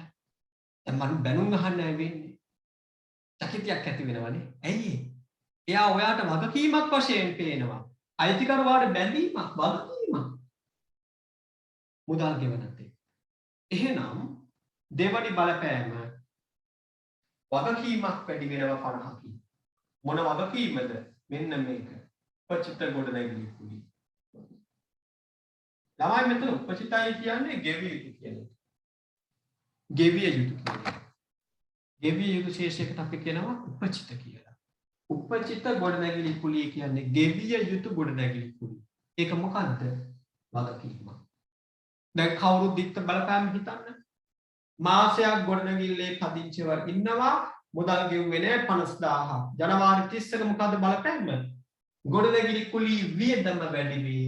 දෙවනි බලපෑම උපචිත ගොඩනැගිලි කුලිය නැමැති මොකක්ද ඒක? වියදමක්ද නැහැ. වගකීම වැඩි වෙනවා. ටියුට් එකේ තියෙන එහෙම නේද? බලන්න ටියුට් එක. ගොඩනැගිලි කුලිය වියදම වැඩි වේ. උපචිත ගොඩනැගිලි කුලිය මොකද්ද? වගකීම වැඩි වේ. වගකීම වැඩි වේ. අන්න වියදම් වැඩි වීම මෙතන පෙන්වනවා, වගකීම් වැඩි වීම මෙතන පෙන්වනවා. දැන් ඒකත් එක්ක කියනවා ලෙජරේ. ඔයාට ලෙජරේ ඕන වෙනවා ටීගිනුම් දෙකක්. ටීගිනුම් දෙකක් ඕන. එක ගිණුමක් නම් කරගන්න ගොඩනැගිලි කුලිය ගිණුම. අනිත් ගිණුම නම් කරගන්න උපචිත ගොඩනැගිලි කුලිය ගිණුම.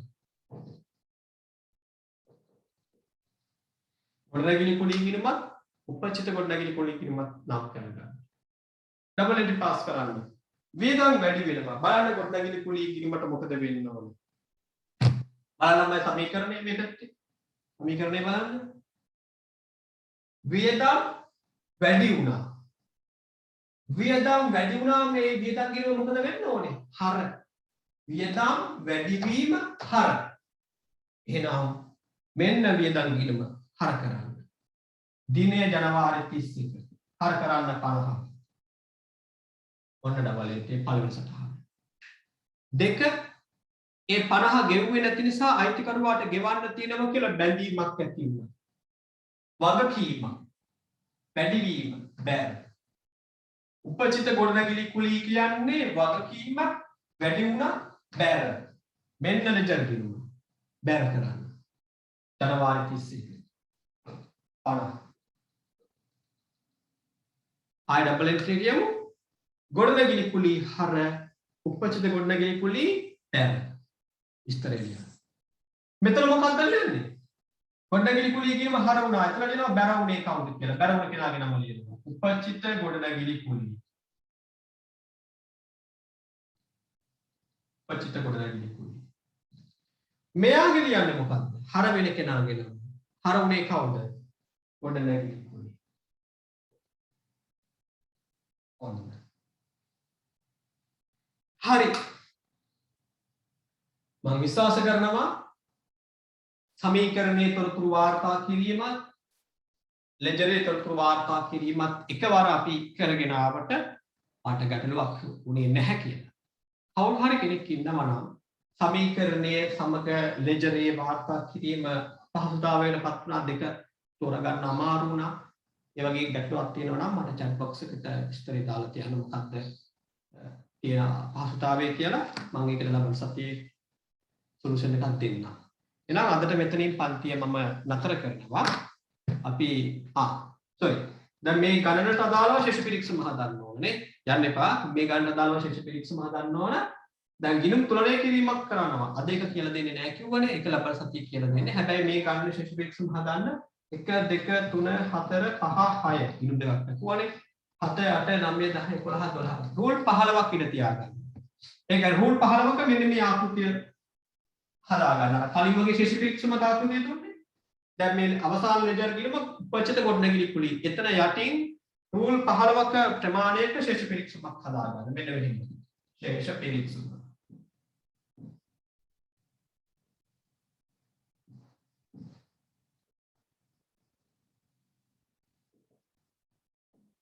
ගිණුමේ නම සංගල පිටුව කියලා එකක් තියෙන ඒවා අවශ්‍ය නැහැ. අර බැල රුපියල් 1000 වලින්. මෙන්න මේකට රූල් 15ක් ඉඳ තියන්න. ඒක කරගෙන අපි ඊළඟ සතියේදී ප්‍රශ්න අංක 3 ආරම්භ කරනවා. ප්‍රශ්න අංක 3 දී ලෙජරය ශේෂ පිරික්සමත් හදනවා. ඊළඟට පළවෙනි ගණන් දෙකේ අද හදපු ගණන් දෙකේ ශේෂ පිරික්සම වලට කලියව හදා ගන්න පුළුවන්. ඒකටයි මේ අපි ඉඳ තියාගත්තේ. හරි. එහෙනම් ඊළඟ කාරණය 23 group එකට දැන් online ඉන්න අයට මේ කියන්නේ 23 group එකට අපි Google Classroom එක හදලා තියෙනවා. Google Classroom එකට සම්බන්ධ නොවුණු අය මගේ Classroom එකට ලියාපදිංචි වෙන්න. ඒ වගේමයි ඒකට මම වීඩියෝ අප්ලෝඩ් කරන්නේ සහ නිබන්ධනත් අප්ලෝඩ් කරන්නේ Google Classroom එකට. Google Classroom එකෙන් වීඩියෝ ගන්න බැරි කෙනෙක් ඉන්නවා නම් සහ ටියුට් එක ඩවුන්ලෝඩ් කරගන්න දන්නේ නැති කෙනෙක් ඉන්නවා නම් මට කෝල් එකක් ගන්න. මේ පන්ති වුණාම කෝල් එකක් කරන් අහන්න කොහොමද Google Classroom එකේ මේක ඩවුන්ලෝඩ් කරගන්නේ කියලා. මොකද ඉස්සරහට අපිට ඒක වැදගත් වෙනවා. ඒ 23 කණ්ඩායමට කිව්ව 22 ගෲප් එකට නම් අපි තාම එහෙම එකක් නිර්මාණය කරේ නැහැ. නිසා ගැටලුවක් නැහැ. හරි අනිත් කාරණය හැම සතියකම ඔන්ලයින් පන්තියට සහභාගී වෙන්න උත්සාහ කරන්න. ඔන්ලයින් පන්තියට සහභාගී වෙන්න බැරි වුණොත් ඒ සතියට අදාළ වීඩියෝ එක අනිවාර්යයෙන්ම බලන්න ඕනේ. ආරම්භක කාලයේදී අපි තාවම වීඩියෝ Google Classroom එකට දෙනවා වගේම ඔයාලගේ WhatsApp group එකටත් දෙනවා. ඒ නිසා ඒවත් එක්ක සම්බන්ධ වෙලා තමයි ඊළඟ දවසේ වීඩියෝ එක හෝ රෙකෝඩ් මේ ඔන්ලයින් පන්තියට එන්න ඕනේ. එහෙම නැතුව එක දවසක් ඔන්ලයින් ආව ඊළඟ සතිය ඔන්ලයින් එන්නේ නැහැ. හැබැයි වීඩියෝ එක බලන්නෙත් නැහැ. මං හිතන්නේ නැහැ එහෙම අයට කවුන්ටින් පුළුවන් මේ කියන්නේ. අල්ලගන්න බෑ. නිසා අනිවාර්යයෙන්ම අඛණ්ඩව පන්තියත් එක්ක සම්බන්ධ වෙලා තියෙන්න ඕන ඔන්ලයින් ක්‍රමයට හෝ රෙකෝඩින් එක බලමින් එහෙම ඉගෙන ගත්තොත් විතරයි මේ වගේ විෂයක් වාට පහසුවෙන් අවබෝධ කරගන්න පුළුවන් වෙන්නේ. ඒකත් මතක තියාගෙන ගැටලුව තියෙනවා නම් chat box එකට එවන්න. Google Classroom එක හා සම්බන්ධ ප්‍රශ්න chat box එකට එවුවට වැඩක් වෙන එකක් නෑ. මට කෝල් එකක් දීලා අහන්න තමයි වැඩි වෙන්නේ. ඒ විසඳගෙන අපි ළඟ සතිය පන්තියේ සහභාගී වෙමු. ආයිබෝවන්.